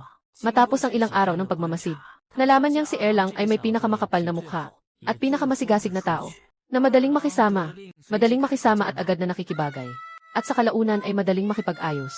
Double San Wen Quan. Nagulat ang mga taga-baryo nang malaman nilang benta pala ng tsinelas. 3 sentimo lang, makakabili ka na ng maayos na hinabing tsinelas. Sa 3 sentimo, hindi ka malulugi, hindi ka maluloko. 3 sentimo lang, 3 sentimo lang, komportable at matibay na mga tsinelas na may gintong gilid. Pwede ring makipagpalitan kahit walang pera. 3 piraso ang presyo ng isang peres. Si Suyu ang kumuha ng komportable at matibay na gintong gilid na tsinelas, pwede ring makipagpalitan kahit walang pera. 3 piraso ang presyo ng isang peres. Si Suyu, talagang interesado ang lahat sa presyong ito. Mas interesado pa sa pakikipagpalitan. Kahit na kanina lang ay pinag-uusapan ang Suyu Muthiacha. Pero iyon, sa huli ay biro at sismis. Mura ang presyo. Hindi ito nakakatakot. Kailangan ng lahat ng tao ang mga tsinelas. Isang pares ng mga babae ang umupo sa harap ng pwesto. Agad na kinuha ni 4 niyang sapatos at inabot sa kanila. Zeu! Tia! Akala ng nanay ni Arthur. Hindi ko inasahan na siya pa ang mag-aalo. Ang mga bata ay sobrang masigasig. Si Suyu, isang matanda, ay nahihiyang tumayo lang. Humango siya ng isang ngiti, at aktibong ipinaliwanag kung gaano katibay ang kanyang sapatos. Ang babaeng tinatawag na Chazu ni 4 TE Lady ay paulit-ulit na tinitingnan ito. Talagang matibay ang pagkakagawa ng sapatos na ito. Tama rin ang sukat para sa paa ng asawa niya. Mas mura pa. Para sa paa. Mga babae. Pwede pang mas maging masipag. Ilan? Bumukas ang unang tindahan, 5 sentimo. Kukunin ko ang 2 peres para sa iyo. Nakakuha ka ng magandang deal. Masaya ang linggo. Ilagay ang napiling tsinelas sa isang tabi. Ipinapakita kay Suyu na hintayin siya. Tumakbo siya pa uwi para kumuha ng barya. Bilangin ang 5 sentimo ng 3 beses bago ibigay. Masayang kinuha ni Suyu ang 2 peres ng tsinelas. May isang transaksyon na nagawa. 2 peres pa rin. Nagtawanan ang mga tita ng Liu. Mga ginang na may mga bulsa kahit mga tita. Mga binata. Mayaman. Nakikita ni Sanlang na napakatapang ng kanyang kapatid na babae. Nag-ipon ng lakas ng loob at sumunod. Bibili ka ba ng sapatos? Bibili kita ng isang peres. Nagtutulungan ang magkapatid. Muli silang nakabenta ng isang peres. Namangha habang tinitingnan si Suyu. Mukha siyang naghihintay ng papuri. Lalong dumadami ang benta ng mga tsinelas. May nagdala ng mga hindi na ginagamit na mangkok para ipagpalit. 5 magaspang na mangkok na may bitak. Ipinagpalit sa isang peres ng tsinelas. Isang peres ng sapatos. Mayroon pa ulit. 5 matatandang babae. Excited na binibilang ang mga nakuha sa ilalim ng puno. Isang hapon, nakapagbenta ng 6 na pares ng tsinelas. Nakuha ang 11 na barya. 5 na pirasong magaspang na mangkok. At 3 na itlog. Isang itlog ay mabibili ng isang barya. Maraming pera, mag-ipon ng kaunti. Kapag may palengke, dadalhin natin ito sa bayan para ibenta. Makakakuha rin tayo ng ilang barya. Binilang ni Suyu ang 6 na tansong barya. Maghahanda siyang bumili ng kaunting mantika at asin. Barang, nandyan si inay. Nasa bahay. Hanapin mo.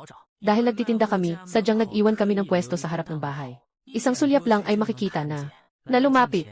Makita ang kanyang bahay na may maayos na pader na gawa sa bato. Malalim na naiinggit si Suyu. Ngunit naniniwala siyang magkakaroon din sila ng ganito sa lalong madaling panahon. Sino? Bibili ng mga bagay. Nais bumili ng kaunting mantika at asin. Isang ingay ng pinto na bumukas. Asawa ng mga ngalakal. Nag-aalinlangan si Liu Suli, ang payat na babae. Ang kanyang hitsura ay maganda at kaakit-akit. Sa nayon? Sa aming nayon, ito ang pinakapamilyar na nayon ko. Kaka-arrive lang. Sa nayon, baka hindi mo ako nakita, ate. Sino si Yun Yang? Dumating din si Liu Hulang. Nakita na niya si Suyu.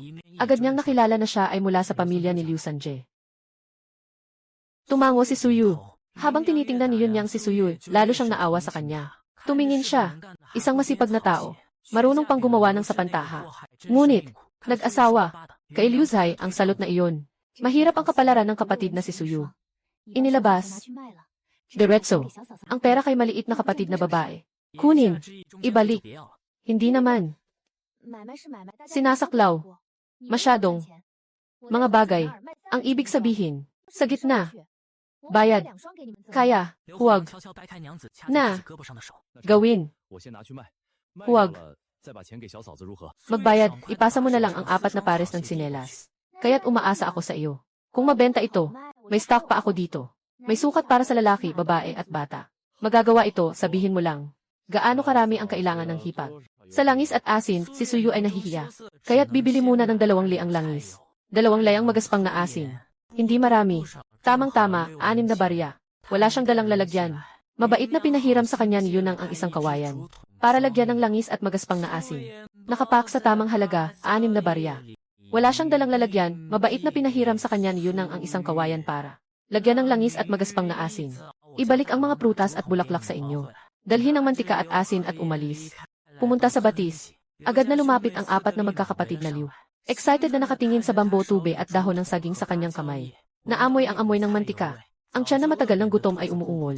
Hahaha, tara na. Uuwi na para magluto. Sabay-sabay na tumango ang magkakapatid.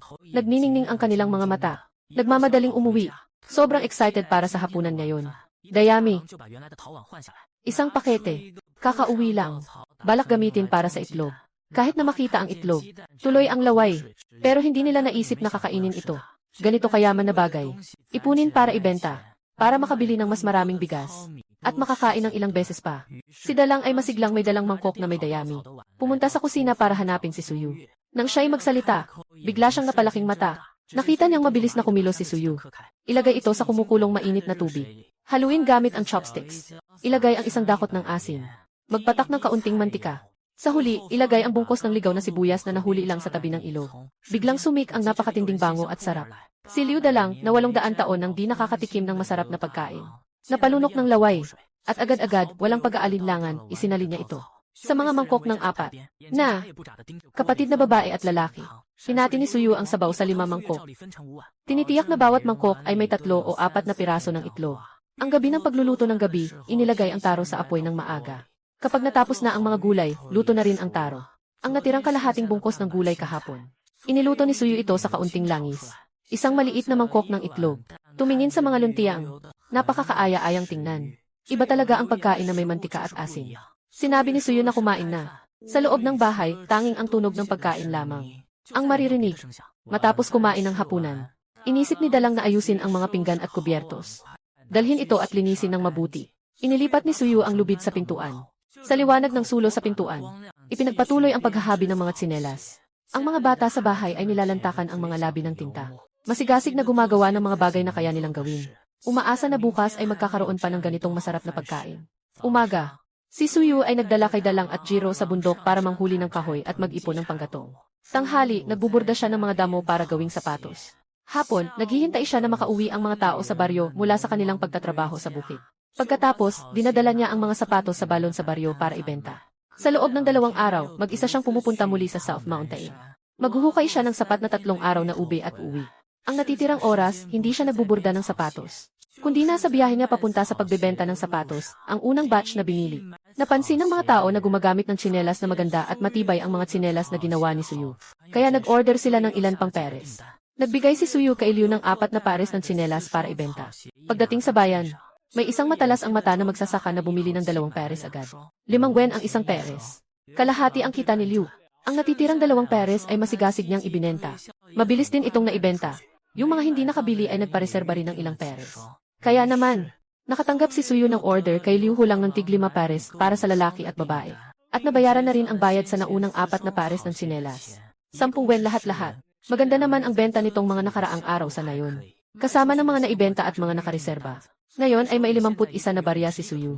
Mukhang marami ang 51 na barya. Ngunit hindi pa rin makabili ng isang manipis na kumot. Kumagulgol si Suyu nang bumalik si Liu Hulang. Pumunta ka sa bahay nila at bumili ng 2 kilo ng brown rice. Narinig kong pwedeng mapabuti ang pagkain. Sabay-sabay na tumingin ang mga mata ng magkakapatid. Masayang kinuha ni Erlang ang pera at agad na umalis. Sumunod si Dalarong na may pag-aalala. Sina Sablon at Sinyang ay nakaupo sa maliit na panggawaan. Nakatitig sa likod ng kanilang mga kuya na umaalis. Umaasa at nililinis ang kanilang mga labi. Masyadong bata pa silang dalawa. Hindi pinapayagan ni Suyu na magtrabaho sila. Nais niyang mapabuti ang kalusugan ng 2 bata. Kung papayagan ng mga kondisyon, kailangan din ng magandang alaga sina Dalar at Erla.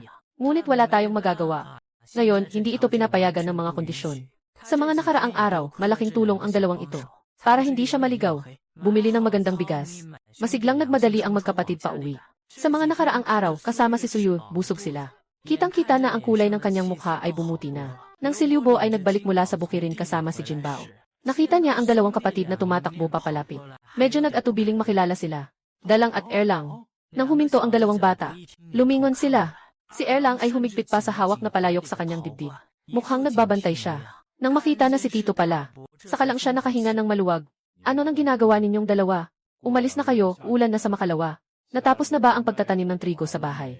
Tahimik lang na tiningnan siya ng 2 bata, tapos biglang tumakbo palayo. Si Liu Bo ay napabuntong hininga sa kawalang magawa. Naisa ng pakialaman ang 2 kawawang pamangkin. Ngunit nang makita ang mga kapatid na tahimik, naisip niyang sayang lang ang kanyang pagsisikap. Nakakainis. Sige, hayaan na lang silang ama nila ang gumawa. Sila naman ang tunay na magulang. Hindi na kailangan pang pumunta sa bukirin si Ming. Hindi na pupunta. Tapos na ang pagtatanim. Naging abala na tayo. Sa wakas, makakapagpahinga na. Masayang-masaya si Liu Jinbao. Sa wakas, hindi na kailangang magtrabaho sa bukirin. Ang 2 ay gutom na gutom nang umuwi. Saktong-sakto ang mga babae sa paghahanda ng pagkain. Si Mang Liu at si Liu Zong mula sa kabilang lupa. Sumunod na pumasok si Liu Fei. Kinuha ng lahat ang kanilang mangkok at nagsimulang kumain. Biglang may kumatok sa pintuan ng bakuran. Tiningnan nila kung sino ang dumating. Lahat ay nagulat ang mga mukha. Nakatayo si Suyu sa pintuan at tinatawag ang mga tao. Napilitan ang magkapatid na tawagin ang bawat isa.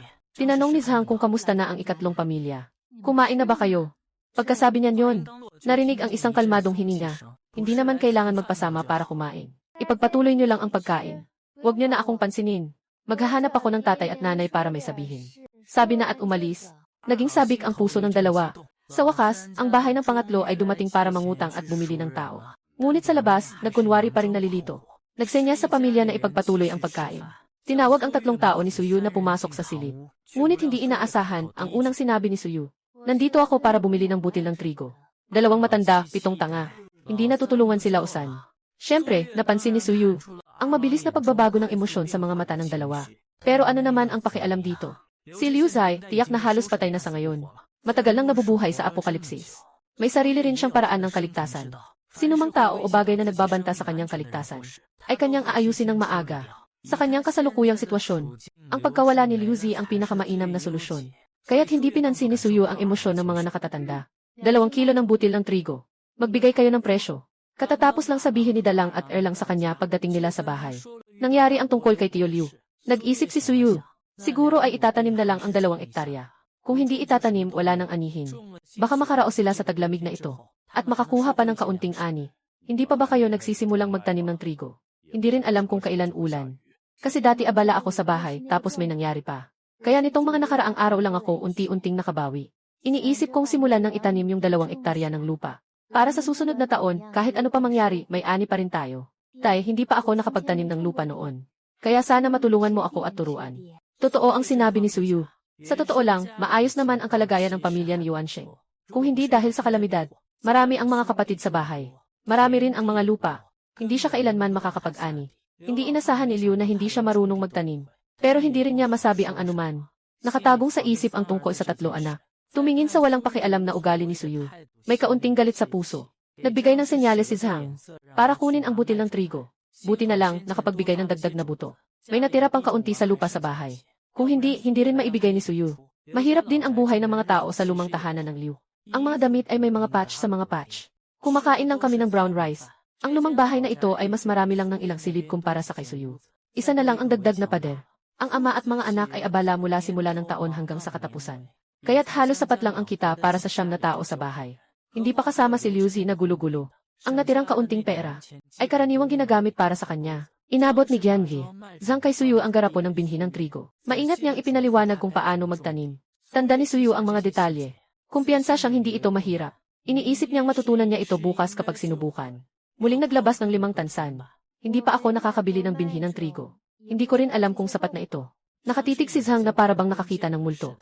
Kakatapos lang sabihin ni Suyu na bibili siya ng butil ng trigo. Akala niya, nagbibiro lang ito. Sa totoo lang, ganyan ang ugali ng bunso. Hindi na nga siya humihingi ng pera mula sa kanila. Pero ngayon, mukhang hindi talaga magkakapareho ang bunso at ang kanyang asawa. Tumingin si Suyu kay Zhang na may gulat na ekspresyon. Kahit gaano karaming pera, dala. Si Mai ay tinawag si Dalang at Erlang na umalis. Lumakad na sila ng ilang hakbang. Biglang humabol sina Liu Bo at Liu Zong. Bawat isa ay naglabas ng barya.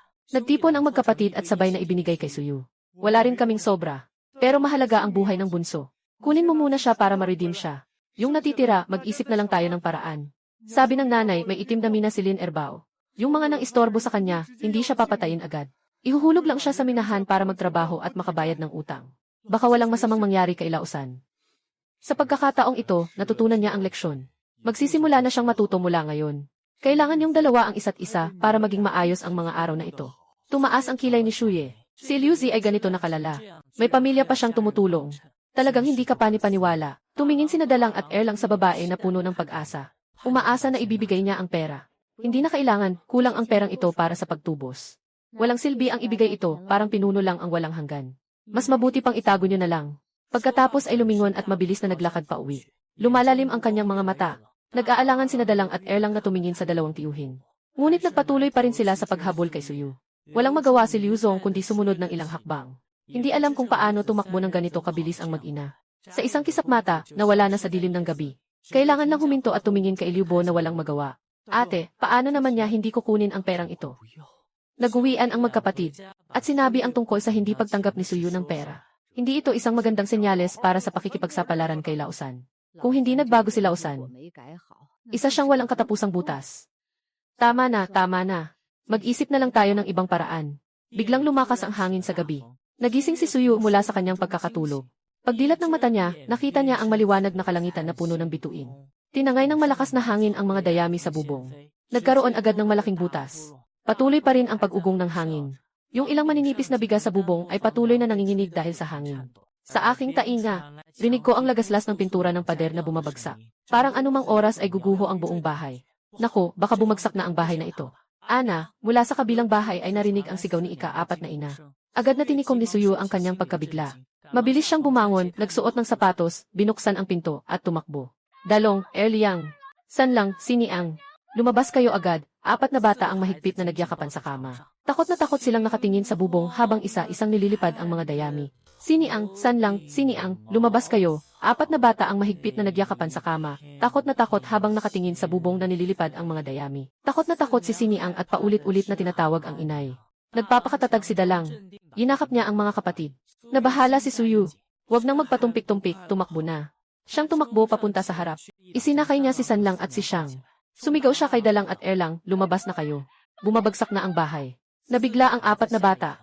Si Dalang at si Erlang ay nag-rolling at nagmamadaling bumaba sa kama. Wala na silang panahon para sa kanilang mga sapatos. Nakatakbo si Suyu palabas na nakayapak, kasunod siya. Sa bakanting lote, nagyakapan ng mahigpit ang lima. Nag-aalalang pinanood nila ang bahay habang nililipad ng malakas na hangin ang mga dayami. Parang anumang oras ay guguho na ito. Naghintay sila, naghintay hanggang tumigil ang malakas na hangin. Ang maliit na bahay na mukhang napakababasag ay matatag pa ring nakatayo sa harapan nila. Pero nang makita ang mga dayaming nagkalat sa lupa, at mayroon pang natitirang bubong, at ilang piraso ng dahon ng nipa, si Suyu ay hindi alam kung dapat bang magdiwang o malungkot. Nakapagligtas siya ng bahay. Ngunit tiyak na kakailanganin ng malaking halaga para sa bagong bubong. At mayroon na lang siyang 40 sentimo sa bulsa. Pakiramdam niya ay parang pinabayaan na siya ng langit. Hindi pa alam ng apat na bata ang kanyang kalungkutan. Hindi bumagsak ang bahay. Sobrang nakakagulat. Walang nangyaring masama sa bahay ni Auntie.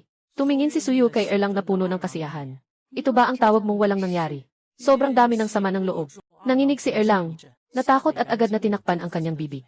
Nang magsimulang magliwanag ang langit, kita na ang kalat sa buong paligid. Hawak-hawak ni Suyu ang pumipintig niyang sentido. At sininyasan ang magkapatid na huwag munang gumalaw. Siya mismo ang mabilis na tumakbo papunta kina Liu Jia, humihingi ng tulong si Liu Ju. Narinig na ang bubong daw ay nilipad ng hangin, kaya't walang sabi-sabing kumilo si matandang Liu. Bumati sa tatlong anak, kumuha ng mga kagamitan at nagmadali papunta sa bahay ni Liu Zai.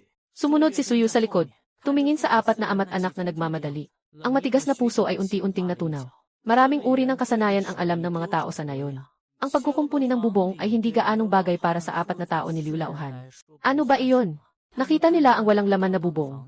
Agad silang nagtrabaho. Kinuha ni Liu Fei ang mga dahon ng dayami na nahulog sa lupa. At pinulot ang mga ito. Nakita ni Liu Bo at Liu Zong na kulang pa ito. Kaya't nagmadali silang pumunta sa tabi ng ilog para magputol ng damo. Umuwi si Liu Laohan at nagdala ng hagdang bato papunta sa bubong. Tinanggap ang mga dahon ng dayami na itinapon ni Liu Fei at muling inayos ang mga ito. Ngunit sa loob lamang ng isang umaga, ang bubong ay muling inayos at pinatibay ng apat na mag-anak. At sa bawat sulok ay may mga mabibigat na bato. Upang hindi muling matanggal ng malakas na hangin. Si Suyu ay labis na nagpapasalamat. At niluto ang lahat ng nabiling bigas kahapon bilang lugaw. Kumain muna ang pamilya ni Liu ng tanghalian bago umalis. Habang umiinom si Liu ng malapot na lugaw, tinitingnan niya ang mga ina at anak na nakadapa sa harap ng kalan at kumakain ng gabi. Tumingin sa mag-ina na nakadapa sa harap ng kalan at kumakain ng gabi. Naisa nang magsalita ngunit nag-atubili. Sa huli wala pa ring nasabi. Ibinaba ang walang laman na mangkok. Inakay si Liu Bo at ang iba pa. Mabilis na itanim ang 2 ektarya. Sa loob ng 2 araw, mukhang ulan. Umuwi si Suyu pagkatapos maglakad ng ilang hakbang. Tawagin si Dalang. Dalhin ang pala. Kunin ang garapon ng butil ng trigo. Pumunta sa 2 rey na lupa sa bundok. Erpat, kahapon sa bahay, inaalagaan niya ang kambal na dragon at Feng. Si Suyu ay nakaramdam ng ang binhi na kinuha ni Zhang ay para lang magtanim ng lupa. Gaano ba kalala ang problema? Ngunit hindi niya inasahan na mabilis ang pagsampal sa mukha. Ang 2 ektarya ng lupa ni Liu Zi ay nauna ng nahukay. Kailangan na lang ni Suyu na maghukay ng butas at ikalat ang buto ng trigo. At takpan ito. Ngunit mula hapon hanggang gabi, isa per isa 0 pa lang ang naihasi. Hindi siya makapaniwala habang tinitingnan ang natitirang malaking bahagi ng lupa. Nagtataka kung siya ay nagiging bulag na. Mas masahol pa. Nararamdaman niyang ang katawan na akala niya ay unti-unti nang bumabawi. Ay hindi nakakayanin. Lumingon siya sa nakaupo sa tabi ng bukirin. Na ang mukha ay namumula sa sikat ng araw, si Dalang. Nakita ng mag-ina ang kawalang pag-asa sa mga mata ng isa't isa. Naisip na bukas ay kailangan nilang maranasan ang ganitong matinding pagdurusa muli. Si Suyu ay halos gustong umiyak ng walang luha. Naisip si Liu. Si tatay ang namamahala sa mahigit 100 ektarya ng lupa sa bahay. Biglang humanga ng labis si Suyu sa kanila. Malapit nang lumubog ang araw. May naririnig na hindi kilalang huni ng ibon mula sa bundok. Tita, palubog na ang araw. Pagod na pagod si Suyu sa pagsasaka, ayaw na niyang magsalita. Kumaway siya kay Dalang. Mag-ina silang umuwi sa bahay sa ilalim ng liwanag ng buwan. Sa harap ng kalan, kinakain ni Suyu ang inihaw na gabi. Iniisip niya, hindi siya posibleng bumalik sa bukid. Ayaw na niyang magsaka habang buhay. Kinabukasan ng umaga, maagang pumunta si Suyu sa bundok para maghukay ng gabi na sapat para sa 4 na araw. Kinuha ang pang-ani. Pumunta sa lugar kung saan nag-ipon ng kahoy ang mga taga-baryo. Nang magtipon ng maraming panggatong, nasa kalangitan na ang araw. Hindi humihinto ang Suyue baryo. Ilang gabi na ang nakalipas. Napuno ang tiyan. Kinuha ang lahat ng pera sa bahay. Sa tabi ng mabilis na ilog sa ilalim ng bahay, walang tigil ang mga tao sa pagkain ng kamote para mapuno ang tiyan at dinadala ang lahat ng pera sa bahay. May isang panday sa nayon. Karaniwan siyang kumikita sa paggawa ng mga kasangkapang pang-agrikultura. Sa nayon na ito, May isang kilalang mga ngaso na tanyag sa 10 bayan at 7 nayon. Lahat ng lalaki sa kanilang bahay ay mga ngaso.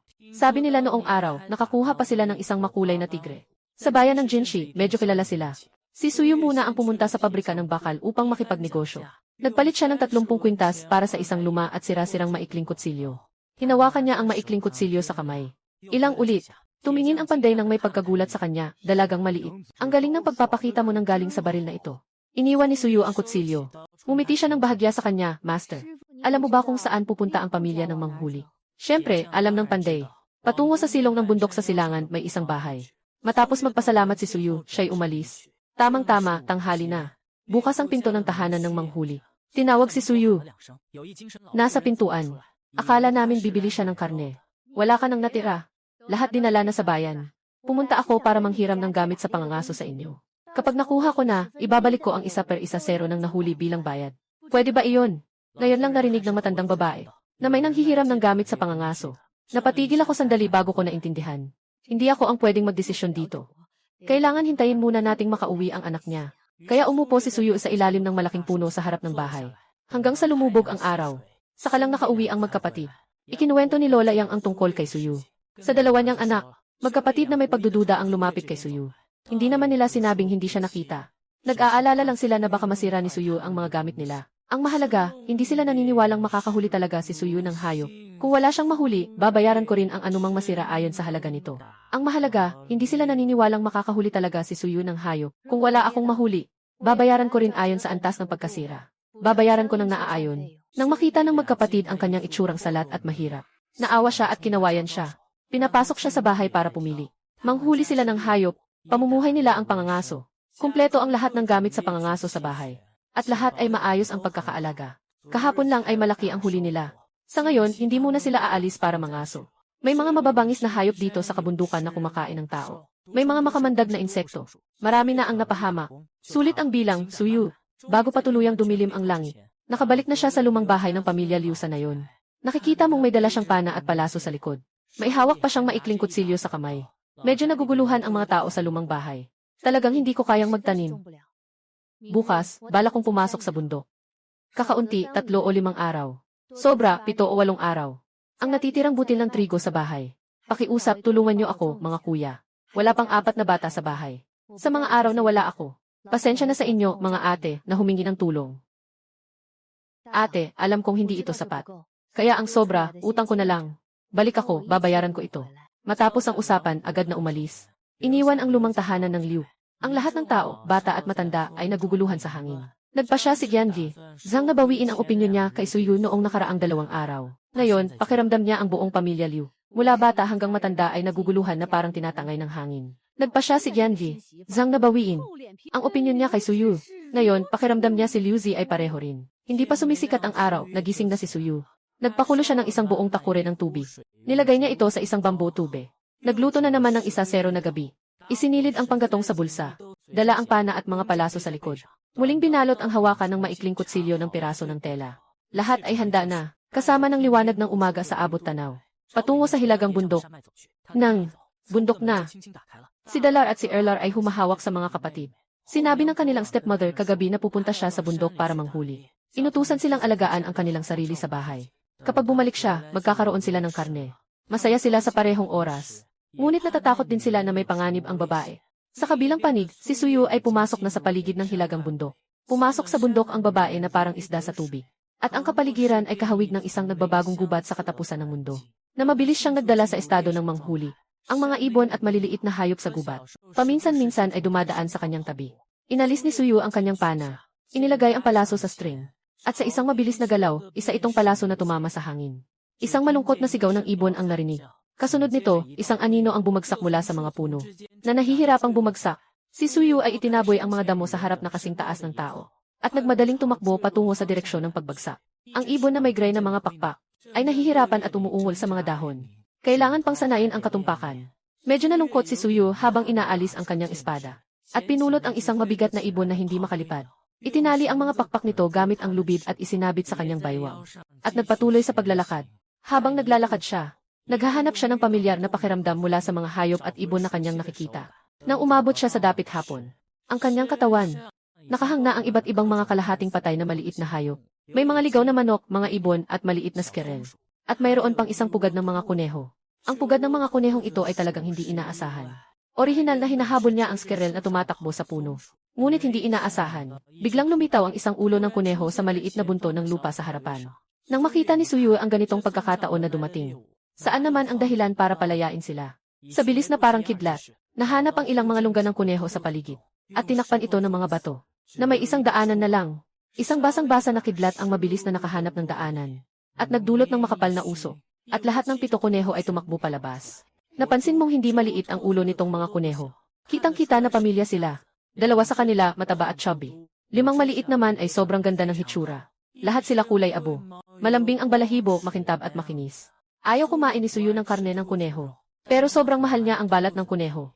Gawin itong damit, guwantes at kwelyo ng kuneho. Mas mainit ito, dahil dala-dala ang mga ito. Ang babae ay kailangang manatili sa paligid dala ang mga ito. Maghanap ng isang liko ng bundok na walang hangin.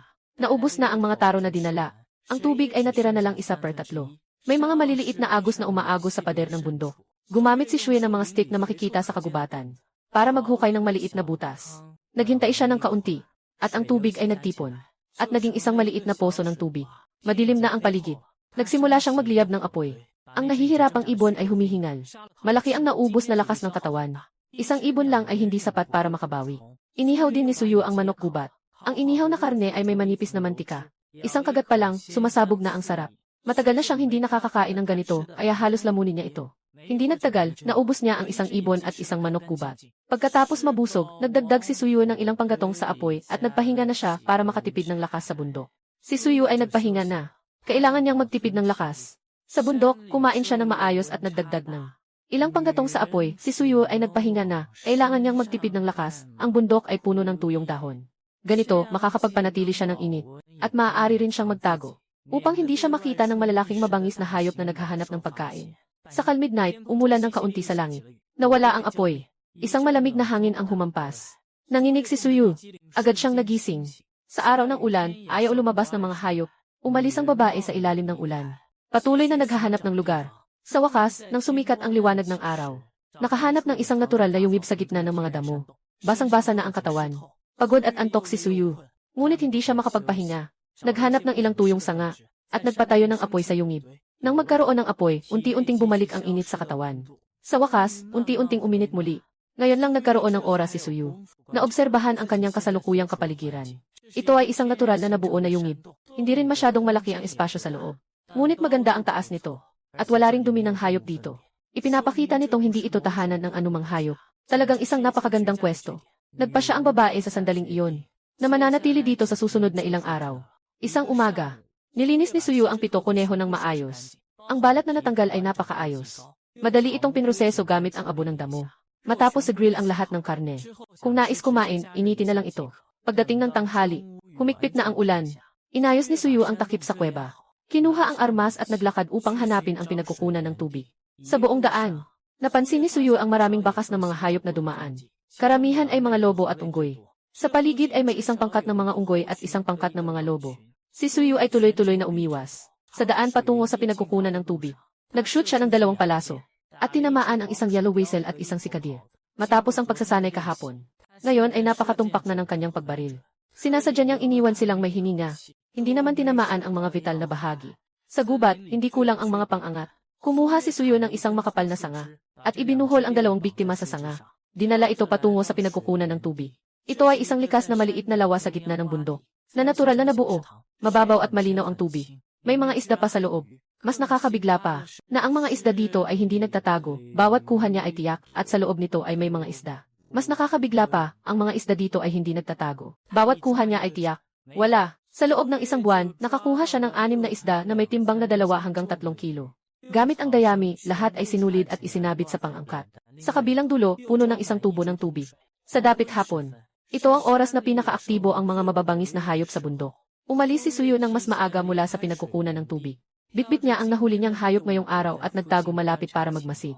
Mga 2 kilometro pa mula sa pinagkukunan ng tubig, nakakita siya ng sariwang dumi. Mga 2 kilometro pa ang layo. Nakakita siya ng isang tumpok ng sariwang dumi. Agad niyang nakilala ito. Ito ay iniwan ng isang babaeng itim na oso. Puno ng saya sa loob. Hindi balak palampasin ang malaking biyayang ito. Madilim na. Bumalik si Suyu sa yungib na may dala ng mga nakuha niya ngayong araw. Habang nag-iihaw ng isda bilang merienda, nagmumuni-muni kung paano mahihikayat ang itim na oso. Ngunit hindi maganda ang panahon. Umuulan muli sa gabi, at tuloy-tuloy itong umulan ng 2 araw. Nakahiga si Suyu sa loob ng yungib. Pinapanood niya sina Baozi at ang dilaw na musang na nahihirapan. Pati na rin ang ilang manok at ardilyang nahuli niya. Ayaw pa niyang bumaba ng bundok. Nagpa siyang maghintay pa ng tamang pagkakataon. 4 na araw na mula nang pumasok si Suyu sa bundok. Buti na lang at noong unang araw, sinamahan siya ni Uncle Liu at ng 2 niyang kasama. Naipagtanim na ang mga binhi ng trigo na iniwan ni Suyu. Sa pinakaloob ng baryo ng mga Liu, sa kubong may bubong na kugon. Nagsiga sina Liu Dalang at Liu Erlang sa loob ng bahay. Pero palaging may hangin na pumapasok. Hanggang sa huli, ang 4 na magkakapatid na manipis ang damit ay lumipat na lang sa kama. Doon lang sila medyo nainitan. Ilang araw na rin mula nang huli nilang makita si Suyu. Binibilang ni Sinyang ang kanyang mga daliri araw-araw. Araw-araw ay nagtatanong siya kay kuya. Kailan babalik si Inang? Baka hindi na siya babalik. Huwag kang magbula-bula, kapag huminto na ang ulan, babalik siya. Si Sanlang ay tahimik sandali, ngunit hindi napigilan ang pagkunot ng kanyang noo at nag-aalala na sinabi, "Ikaw, kuya, sabi mo, kapag huminto na ang ulan, babalik siya." Tahimik si Sanlang sandali, ngunit hindi napigilan ang pagkunot ng kanyang noo at nag-aalala na sinabi, "Ikaw, kuya, sabi mo, kapag huminto na ang ulan, babalik siya." Tahimik si Sanlang sandali, ngunit hindi napigilan ang pagkunot ng kanyang noo at nag-aalala na sinabi, "Kuya, sabi mo, baka siya ay nakain na ng mabangis na hayop." Nang matapos ang usapan, umiyak si Sinyang ng malakas. Sinyang. Wag, si Ernyang, wag kang kainin ng mabangis na hayop. Sa kanyang pag-iyak, tahimik ang 3 tao sa loob. Matapos ang 3 segundong katahimikan, hindi nakatiis si Sanlang at sumabay sa pag-iyak, "Auntie, wag niyo kaming iwan." Siguradong tumakas siya, kuya. Talaga bang tumakas siya? Nakatingin si Dalang sa nag-iiyak na dragon. "Tita, ayaw niyo na sa amin." Siguradong tumakas siya, kuya. Talaga bang tumakas siya? Nakatingin si Dalang sa nag-iiyak na dragon. "Tita, ayaw niyo na sa amin." Siguradong tumakas siya, kuya. Talaga bang tumakas siya? Nakatingin si Dalang sa nag-iiyak na dragon. "Tita, ayaw niyo na sa amin." Siguradong tumakas siya, kuya. Talaga bang tumakas siya? Nakatingin si Dalang sa nag-iiyak na dragon. "Tita, ayaw niyo na sa amin." Siguradong tumakas siya, kuya. Talaga bang tumakas siya? Talaga na siyang tumakas, nag-aalala si Erlang. Ang mga pagdududa sa kanyang isipan sa loob ng maraming araw ay tila napatunayan. Isang damdamin ng panlilinlang. Isang pakiramdam ng pag-iwan at galit ang sumiklab sa kanyang puso. Papagalitan ko na sana ang mga kapatid ko at sasabihin na huwag na siyang isipin. Biglang may kumatok sa labas ng pinto. "Dalong, Erlong. Buksan ninyo ang pinto, ako ito." "Si Tia ito." "Kayo ba? Nakakain na ba kayo?" "Ako." Nag-steam ng ilang mga rice cake. Hindi ko alam kung kailan babalik ang 3 pamilya. Sa mga susunod na araw, kung gusto niyong kumain, pumunta kayo sa lumang bahay. Nag-iwan siya sa akin ng barya para bumili ng pagkain. Sabi niya, alagaan ko ang pagkain ng 4 sa inyo. Nagtaka si Dalang at itinaas ang kanyang ulo. Nag-iwan siya sa iyo ng pera. Hindi siya umalis ng palihim na iniwan sila. Tumango si ate hinaparang. Nakatingin sa 2 bata na abala sa pagkain ng tinapay. "Kayo mga stepsisters. Hay, talagang napakaastig ng inyong ama. Mas makapal pa ang mukha kaysa sa lupa sa ilalim ng pader. Nag-iwan lang ng ilang barya para sa inyong 4 na bibig. Hindi ko pa alam kung gaano pa ang kailangan kong ilabas. 4 na araw na ang nakalipas. Hindi ko alam kung gaano pa katagal ang paghihintay bago siya makabalik. Saan ba madaling makapasok sa malalim na bundok? Isang mahina na babae kung siya ay mapagsalitaan. Doon lang niya natuklasan na may 4 na bata na nakatingin sa kanya. Parang sinasabi na kung may mga has na sabihing masama ang kanilang madrasta. Kakagat siya ng 1 beses. Agad na tumahimik si ate. Nagalit siya ng kaunti. "Iwan mo ang natitirang 2 puto sa basket. Ibigay mo kay Dalar at Elar." Muling ipaalala na dapat silang kumain sa lumang bahay sa umaga at gabi. "Wala akong oras na araw-araw kayong dalhan. Marami pang gawain sa bahay. Magsalita ka ng mas mababa, ate." Siyempre, nagmamalasakit siya. Dahil dito, mabilis siyang umalis na may walang laman na basket. Nagbulungan sila. Ang 4 na magkakapatid na kanina ay puno ng lungkot. Biglang napalitan ng mga ngiti ang kanilang mga mukha. Habang kinakain ang mainit-init pang tinapay na gawa sa brown rice. Napagtanto nilang hindi sila iniwan ng madrasta nila. Pinakiusapan pa nga si Tia na bantayan sila. Siguradong makakakuha ng huli si kuya pagbalik niya. Habang nakatingin si Erlang sa maliwanag na langit, napaka-blue ng asul, na nagdudulot ng walang katapusang pagnanais sa puso ng mga tao. Sabi niya nang may tiwala, ang lakas niya ay napakalaki. Tiyak na magagawa niya, Dithen. Tumingin si Dalang sa mga bundok sa hilaga. At bumiti. "Kumain ka na, tapusin mo na ang pagkain, magpainit ng tubig. At punasan ang mukha mo." Nadumihan ang 4 na unang natapos kumain. Umupo lang ng maayos sa pintuan. Naghihintay sa mga kuya na pakuluan ang tubig. Unang maghugas ng mukha. Gustong-gusto ng nanay ang malinis na mabait na bata. Nakikinig si Sinyang sa nanay, maging malinis na mabait na bata. Ayusin ang sarili ng maayos. Tahimik na kinuha ni Dalar at Erlar ang walis. At nagsimulang maglinis ng bahay. Hindi na kontrol ni Suyu na nakasakay sa puno. At bigla siyang bumahing. Nanginig ang kutsilyo sa kanyang kamay. At muntik na siyang mapalo ng nakatayong itim na oso. Buti na lang, nandoon pa ang kanyang natutunang instinct sa laban mula sa katapusan ng mundo. Sa sandaling sumwipe ang beer pao. Agad na kumilos ang katawan ko para umiwas ng hindi ko namamalayan. Pero dahil sa pag-iwas na iyon, ang itim na oso na kanina ikontrolado ko sa ilalim ng puno. Biglang tumalon at umakyat sa puno. Kami ng oso ay parehong nakatayo sa isang sanga ng puno. Na wala pang 2 metro ang pagitan. Nagkatinginan silang lahat. Walang pag-aalinlangan si Suyu. Kinuha niya ang palaso at inasinta. Agad siyang nagpaputok ng palaso. Walang sablay na tumama ang palaso sa itim na oso. Pero hindi ito masyadong malakas. Gasgas lang ang tinamo ng kanyang balahibo. Lalo lang siyang nagalit dahil dito. Sumigaw ito at biglang tumalon papunta kay Suyu. Habang tumatalon ang itim na oso papalapit. Nakapalit na si Suyu ng matalim na maikling kutsilyo. Tumagilid siya, yumuko at itinaas ang kutsilyo. Ginamit niya ang 70% ng lakas niya. Tinarget niya ang tanging maputing bahagi ng tiyan ng oso. Matindi ang kanyang paghiwa. Ang malalakas na sigaw ay yumanig sa kalahati ng kabundukan. Isang malupit na sigaw ang umabot. Ang itim na oso na puno ng galit. Sa isang iglap ay nahulog sa lupa, na may isang malalim na tunog. Si Suyu ay may hawak na kutsilyong may dugo. Gamit ang buong bigat ng kanyang katawan. Itinusok ito sa itim na osong nagdurusa sa lupa. Matapos ang isang maikling daing ng pagdurusa. Hindi makapaniwala ang itim na oso at humihingal ito. Nakaluhod si Suyu sa itim na oso at hinugot ang kutsilyo. Karaniwan na niyang itinaas ang kamay. Pinunasan ang mainit na dugo ng oso sa kanyang mukha. Tumingin siya sa itim na oso na nakahandusay sa ilalim. Nagmumukhang masaya ang kanyang mga labi. Dahil dito, magiging maganda ang kanyang taglamig. Hinila ni Suyu ang itim na oso pabalik sa yungib. Ganap ng madilim na ang paligid. Ang itim na oso ay humigit kumulang 700 pounds. Hindi kayang buhatin ni Suyu. Kaya't gumawa siya ng simpleng pangangat gamit ang mga sanga at dinala ito pabalik. Kinabukasan, sa pagdapo ng liwanag, binigyan ng babae ng tali ang itim na oso at iba pang mga hayop. At lahat ay nakatali sa pangangat. Nagsimula ng bumaba sa bundok. Hindi siya dumaan sa direksyong pinanggalingan niya, kundi umikot sa paligid ng bundok na ito. At diretsyong naglakad patungo sa bayan ng Kaiyang. Walang curfew sa bansang Banang. Ngunit isasara ang mga pinto ng bayan sa huling bahagi ng gabi. Bawal ang paglabas at pagpasok. Hahatak ni Suyu ang mabigat na panghuli. Nagmamadali man o hindi. Sa wakas, nakapasok na kami sa lungsod ng Kaiyang bago magsara ang pinto ng bayan. Kailangan magbayad ng pambili sa pagpasok sa lungsod. Isang tao, isang kusing. Nandoon si Suyu sa pintuan ng lungsod. Nagbenta siya ng isang wild mountain chicken na higit sa 4 na gin ang timbang. Napalitan niya ng ilang piraso, 80 kusing. Matapos magbayad, nakapasok siya sa lungsod. Nang makita ng mga bantay sa pintuan ang itim na oso na dinala niya sa kariton. Ang mga mukha ay mula sa hindi makapaniwala hanggang sa mangha. Sa loob lang ng ilang sandali, may nakahuli ng oso, at balitang ibebenta ito sa lungsod. Ay agad na nakarating sa mga tagapamahala ng 2 restoran sa lungsod. Totoo ba ito? Totoong totoo. Boss, sa buong buhay ko, hindi pa ako nakakita ng ganoong kalaking oso. Mas malaki pa iyon kaysa sa 2 ulo ko. Dali na, pumunta ka na. Baka mahuli ka at mabili na ng kapitbahay. Si Suyu ngayon, kumakain sa isang wonton stall malapit sa City Gate. Nag-order siya agad ng 5 mangkok ng wonton na may pork. 8 ang presyo ng bawat mangkok. 40 na sentimo. Ilagay sa lamesa ng nagtitinda. Kalmado siyang umupo sa nag-iisang bilog na mesa. Kinuha ang mangkok at kumain ng sunod-sunod. Masarap na masarap. Ang bilis ng pagluluto ng nagtitinda ng wonton. Hindi kayang sabayan ang bilis ng kanyang pagkain. 3 mangkok ang kanyang nakain. Ang ika-4 na mangkok ay nasa kaldero pa. Pinunasan ng tindero ang pawis sa kanyang noo. Pasensya na po, pakihintay lang. Niluluto pa ang kanin. Pagdating ng may-ari, sakto namang natapos ni Suyu kainin ang ika-5 mangkok ng wonton.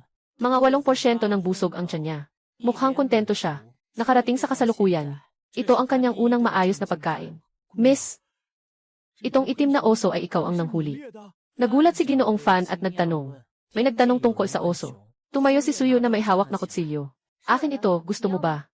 Dalhin lahat. Maaari kitang bigyan ng diskwento. Tiningnan ni Ginoong Fan si Suyu. At tiningnan din ang itim na oso. Hindi nakatiis na magtanong. Lahat ng ito ay siya lang ang nagdala mula sa bundok. Ang mga buhay na ito ay sariwa pa. Itong itim na oso ay pinatay ko kahapon ng gabi. Hindi rin naman mainit ngayon. Ayos lang ang lahat. Magkano mo balak ibenta ang batang babaeng itim na oso? Ikaw, balak mo. Ibenta sa presyong ganito sa lungsod. Magkano, sandaling nag-isip ang tagapamahala. Maingat siyang nagpakita ng isang numero. 80 layang, agad na nag-convert si Suyu sa isip niya. Ayon sa pinakamataas na pamantayan ng pamumuhay sa Liujiakun. Ang isang pamilya na may 5 tao ay gumagastos ng mga 20 liang sa isang taon. Ang 80 liang ay katumbas ng 4 na taon ng masarap na pagkain at inumin. Halos ganoon na rin. Ang karne ng oso ay hindi naman talaga sobrang mahal. Medyo mas mahal lang ng kaunti kaysa sa karne ng baboy. Maaaring ibenta ng isang gin. 566 sa kanyang ulo. Itim na oso, halos ganun. 700. 40 liang ay hindi masama. Sige, 80 liang ang kasunduan. Si Suyu ay naging mabait pa at nagbigay ng isang bundok na manok. Gusto mo bang ipadala ko ito sa iyo? Tumingin ang tagapangasiwa at ang katulong sa katawan ng itim na oso. Na walang magawa. Ipinatong ni Suyu ang kutsilyo at pana sa patungan. At diretsyong inangat ang buong patungan. Itinuro ni Suyu ang baba kay tagapangasiwa Fan.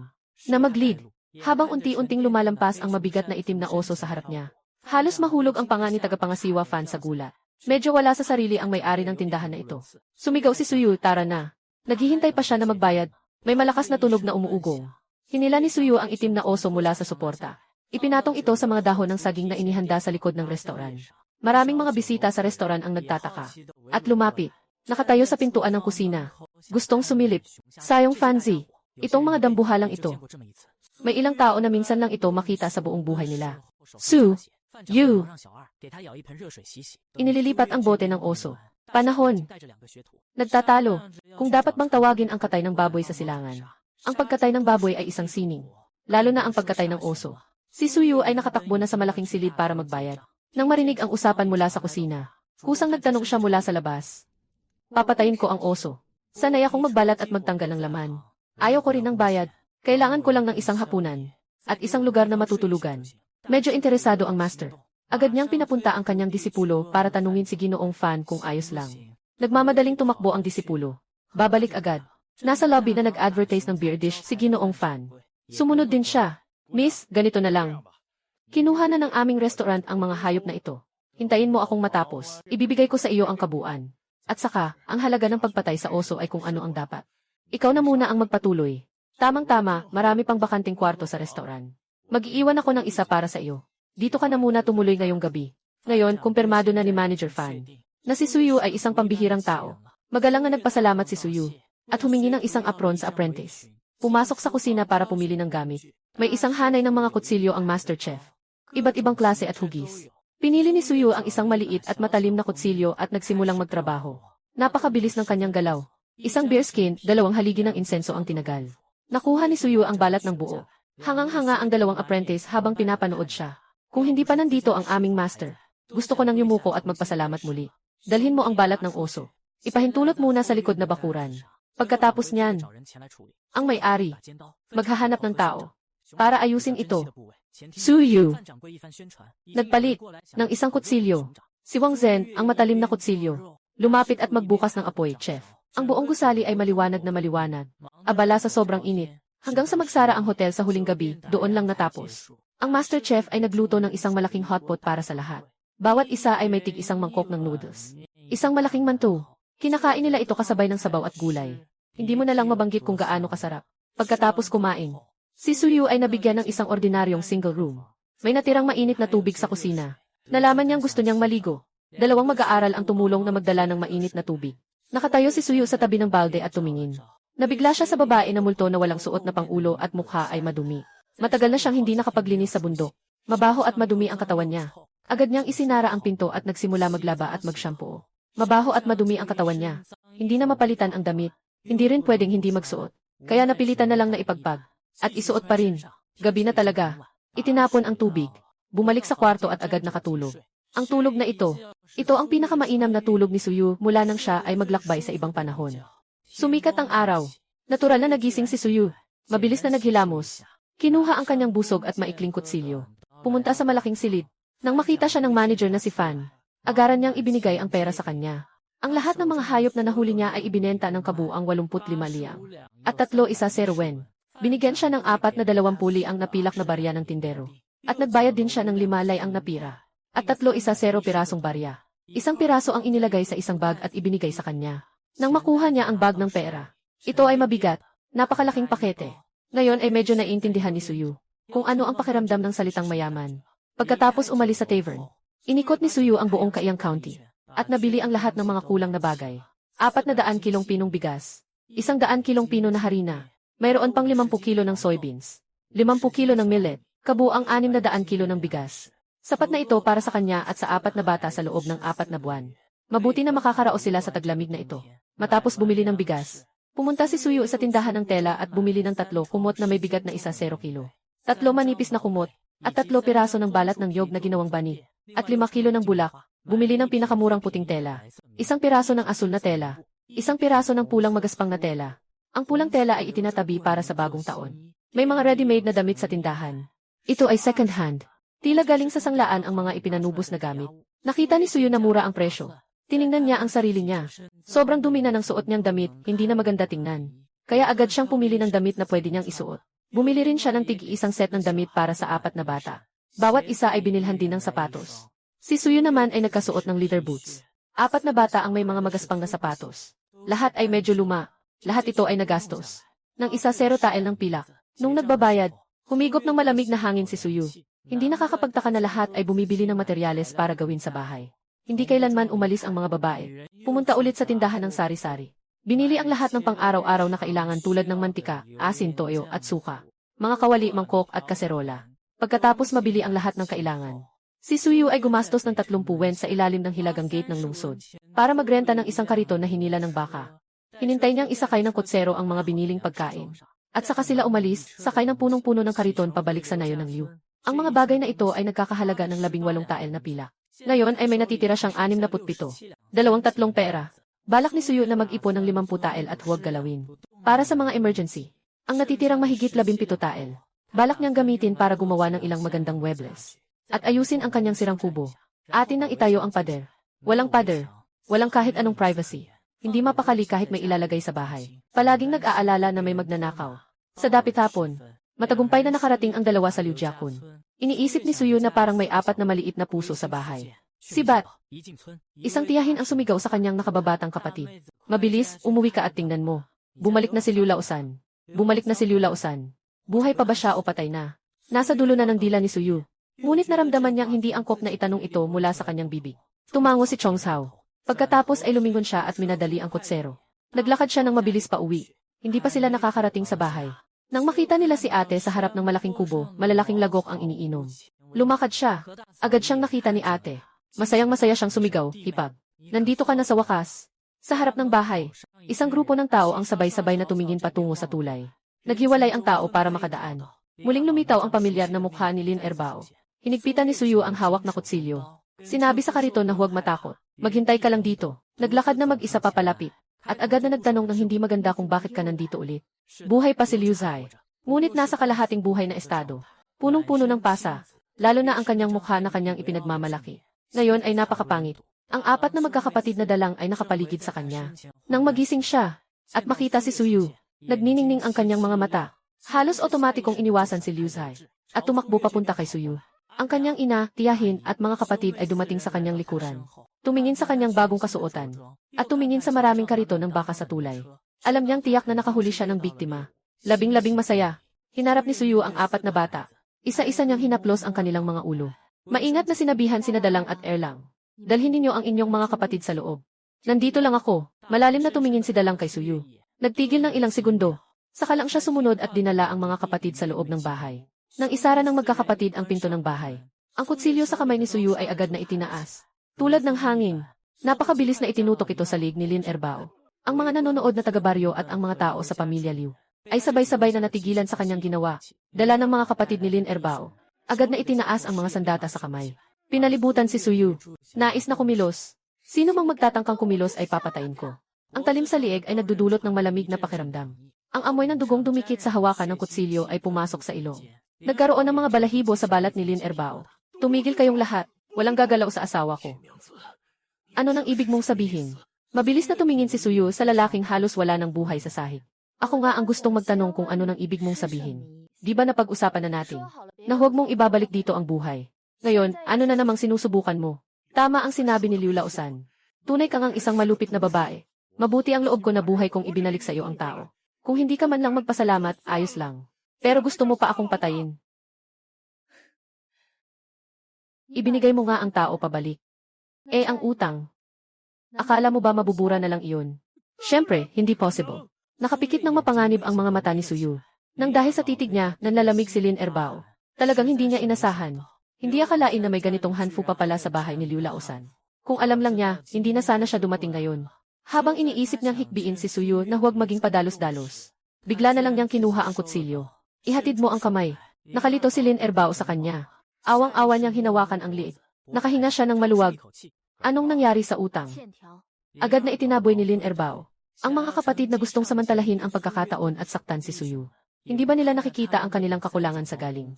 Sapat ba ang hanfu na ito para sa isang plato ng pagkain? Maraming beses na nakasilip, si Suyu ay mabagal na. Kumuha ng utang na ipinakita kanina kay Liu Laohan at sa iba. At muling inilabas ito. Sa utang ay may mga baluktot na nakasulat na 2 linya. Ito ay sulat kamay ni Liu Zhai. Nakasulat dito na humiram si Liu Zhai ng 20 tael na pilak kay Lin Erbao. Nakapagkasunduan na babayaran ang 22 na tael, kasama ang interes pagkatapos ng 2 buwan. Kung hindi ito mababayaran sa takdang panahon, bawat araw ng pagkaantala ay may karagdagang 1 tael na interes. Ang petsa ng lagda ay Hulyo 30. Ngayon ay Oktubre 28. Lampas na ito sa takdang panahon ng 28 araw. Kailangan ng bayaran ang kabuang 50 tael. Hindi na iwasan ni Suyu na magmura nang makita ang numerong ito. Eksaktong katumbas ng 50 ang nanaipon niya. Gusto mo bang maging sobrang swerte? Ang pamilya ni Liu Laohan ay nagtatrabaho mula umaga hanggang gabi. Sa pamamagitan ng ani sa lupa, at ng pera na naipon ng mga babae sa bahay sa pagtatahi. Pinakamataas na makakaya nilang ipon ay 2-3 liang napilak. Ang utang na ito para sa kahit sinong taga Liu Jiakun ay isang napakalaking bilang na hindi maisip na halaga. Kung hindi dahil kay Liu Zi na ngayon ay may mga pasa na nakahiga sa lupa, gusto na sanang patayin ng matandang Liu ang rebelde niyang anak. Hindi rin naiba si Suyu. Nakatiklop ang mga kamao. Nagsasarat nagbubukas. Ang mga pangil ay nagkikiskisan. Na tila napaka nakakatakot. Ang pera namin ay hindi naman basta-basta lang na nahuhulog mula sa langit. Ako at ang mga kapatid ko ay may mga matatandang kapatid at ina sa bahay. At may mga asawa at anak din. Ang buong pamilya namin ay umaasa sa amin para sa kabuhayan. Kung hindi namin maibabalik ang perang ito, hindi rin kami makakabuhay ng maayos. Tama ang sinasabi. Parang si Suyu pa ang inaapi dito. Si Ethi at AQ ay nakatingin sa kariton na puno ng mga kargamento sa tulay. Nagtatanong kung si Suyu ay may magandang ani sa pag-akyat sa bundok na ito. Maaaring makapagbayad siya ng utang. Ngunit hindi pa siya nakakapagsalita. Ay tinamaan na ng titig mula kay Laohan at Zhang. Si Suyu ay huminga ng malalim, hindi siya makapagpigil ng galit, hindi pa siya nakakapagsalita ay tinamaan na ng titig mula kay Laohan at Zhang. Si Suyu ay huminga ng malalim.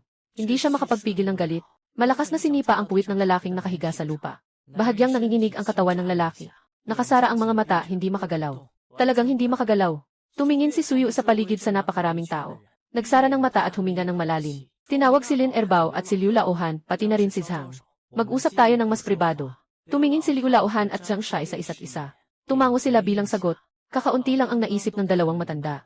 Talagang kahanga-hanga itong manugang ng pangatlo. Kahit si Lin Erbao ay hindi natatakot. Baka may paraan siya. Si Lin Erbao ay labis na kinakabahan. Ngunit sa harap ng mga kamay, hindi rin pwedeng mawala ang mukha ng nakatatanda. Itinaas ni Chong Suyu ang kanyang baba. Sumama ka sa kanya at makipag-usap. Dumating ang 4 na tao sa likod ng bahay. Naiwasan ang mga tanong ng mga taga-baryo. Sabi ng ina, pinapapunta kayo rito. Gusto niyang tulungan ninyo siya bilang saksi. Saksi sa anong bagay? Binibenta ko sa iyo ang pabor na ito. Gaano ba talaga karami ang kailangang bayaran? Bigyan mo ako ng isang numero. Tungkol sa 50 liang. Sinasabi ko ng malinaw. Hindi talaga posible. Tumingin si Suyu sa isang iglap sa kutsilyong hawak niya. At sa pala ni Lin Erbao na mahigpit na nakakapit. Alam niya na may tao pang mas mataas kay Lin Erbao. Bagamat ang perang ito ay pinahiram sa pangalan ni Lin Erbao. Tiyak na hindi ito sa kanya. Kung nangyari ito 1 oras na ang nakalipas. Sinabi ni Suyu na ibebenta niya ang isang utang na loob. Tiyak na hindi makakapigil si Lin Erbao na humalakha. Ngunit ngayon bigla siyang nag-iisip na maaari itong isaalang-alang. Ang tao ay naglalakbay sa mundo. Sino ba ang hindi nasasaktan? Paano kung isang araw? Kailanganin niya ang utang na loob kay Suyu. Pinag-iisipan pa ni Lin Erbao. Hindi rin siya pinipilit ni Suyu. Matyaga siyang naghihintay. Magkatabi sina Lolo Liu at Aling Zhang sa sulok ng pader. Pareho silang kabado at mabilis ang tibok ng puso. Nakatutok na ang lahat. Biglang huminga si Lin Erbao ng malalim. At walang magawa na tumingin kay Suyu at nagsabi, mahal kong asawa. Paano kung hindi kita matagpuan sa hinaharap? Tumaas ang sulok ng bibig ni Suyu. At mumiti ng malamig. Hindi siya nakipag-usap. Nakareact si Lin Erbao. Wala talaga siyang pagpipilian. Kung hindi, ni isang kusing ay hindi niya mababawi. Baka pati buhay niya, dito na rin matapos. Tama ang pakiramdam ni Lin Erbao. Wala talagang pakialam si Suyu kay Liu Zhai. Buhay man o patay, wala siyang pake. Ang tanging mahalaga sa kanya ay ang manatili sa Liu Jiakun na lugar na ito. Maging isang taong may pagkakakilanlan. Nang hindi mapilitang magpalaboy, malalim na huminga si Lin Erbao ng ilang beses. Halos mabaliw na ang utak niya. Mabilis siyang nagkwenta sa abacus. Sa huli, nagbigay siya ng isang halaga 38 tael. Ito na ang pinakamababa. Kung yan ay hindi pa rin mababayaran, walang dahilan para pag-usapan ito. Si Lin Erbao ay nagpakita ng tapang. Ito ang pinakamababang halaga na maibigay niya. Kung hindi niya maipapaliwanag sa taas. Pareho lang napatay. CJ, ibigay mo ang utang na papel. May papel at pan ka ba? Magsulat ka ulit ng isang kopya.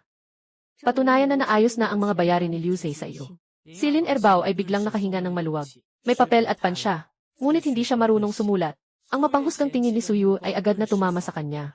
Si Lin Erbao ay nagalit. Tinawag ang kanyang mga tauhan. Kunin mo ang tinta, papel at pulang luat. Ibigay mo lahat kay Suyu. Parang sinasabi niyang kung may kakayahan ka, isulat mo. Hindi ko akalain na marunong pala siyang sumulat. Dito ay may panggatong na kahoy. Sumulat si Suyu dito, ilang linya. Ilang linya. Muling isinulat ang 2 kopya ng resibo ng bayad. Ang mga pirma ay kay Lin Erbao at Liu Zhe. Dahil siya at si Liu Zhe ay mag-asawa sa legal. Kaya maaari niyang pirmahan ang ngalan ni Liu Zhe. Ngunit pagkatapos pirmahan ni Lin Erbao, hindi naman gumalaw ang kay Suyu. Sa halip, tumingin siya sa 2 matandang tao sa tabi. Itay, may isang bagay na kailangan ninyong ipangako sa akin. Dito ko lang maipipirmahan ang dokumentong ito. Sinasabi mo na maaari kong tulungan si Liu Zhe na bayaran ito. Ngunit simula ngayon, ang buhay niya ay akin na. Sa hinaharap, ako ang magdedesisyon para sa aming pamilya ni Liu Zhe. Kailangan ninyong nasa panig ko. Huwag hadlangan ang anumang desisyon na aking gagawin. Kung hindi ko pipirmahan ang dokumentong ito. Hayaan na lang mamatay si Liu Zhe na walang kwenta. Ay, asawa ni Bunso. Alam kong walang hiya talaga si Bunso. Talagang napagtiisan mo na siya ang napangasawa mo.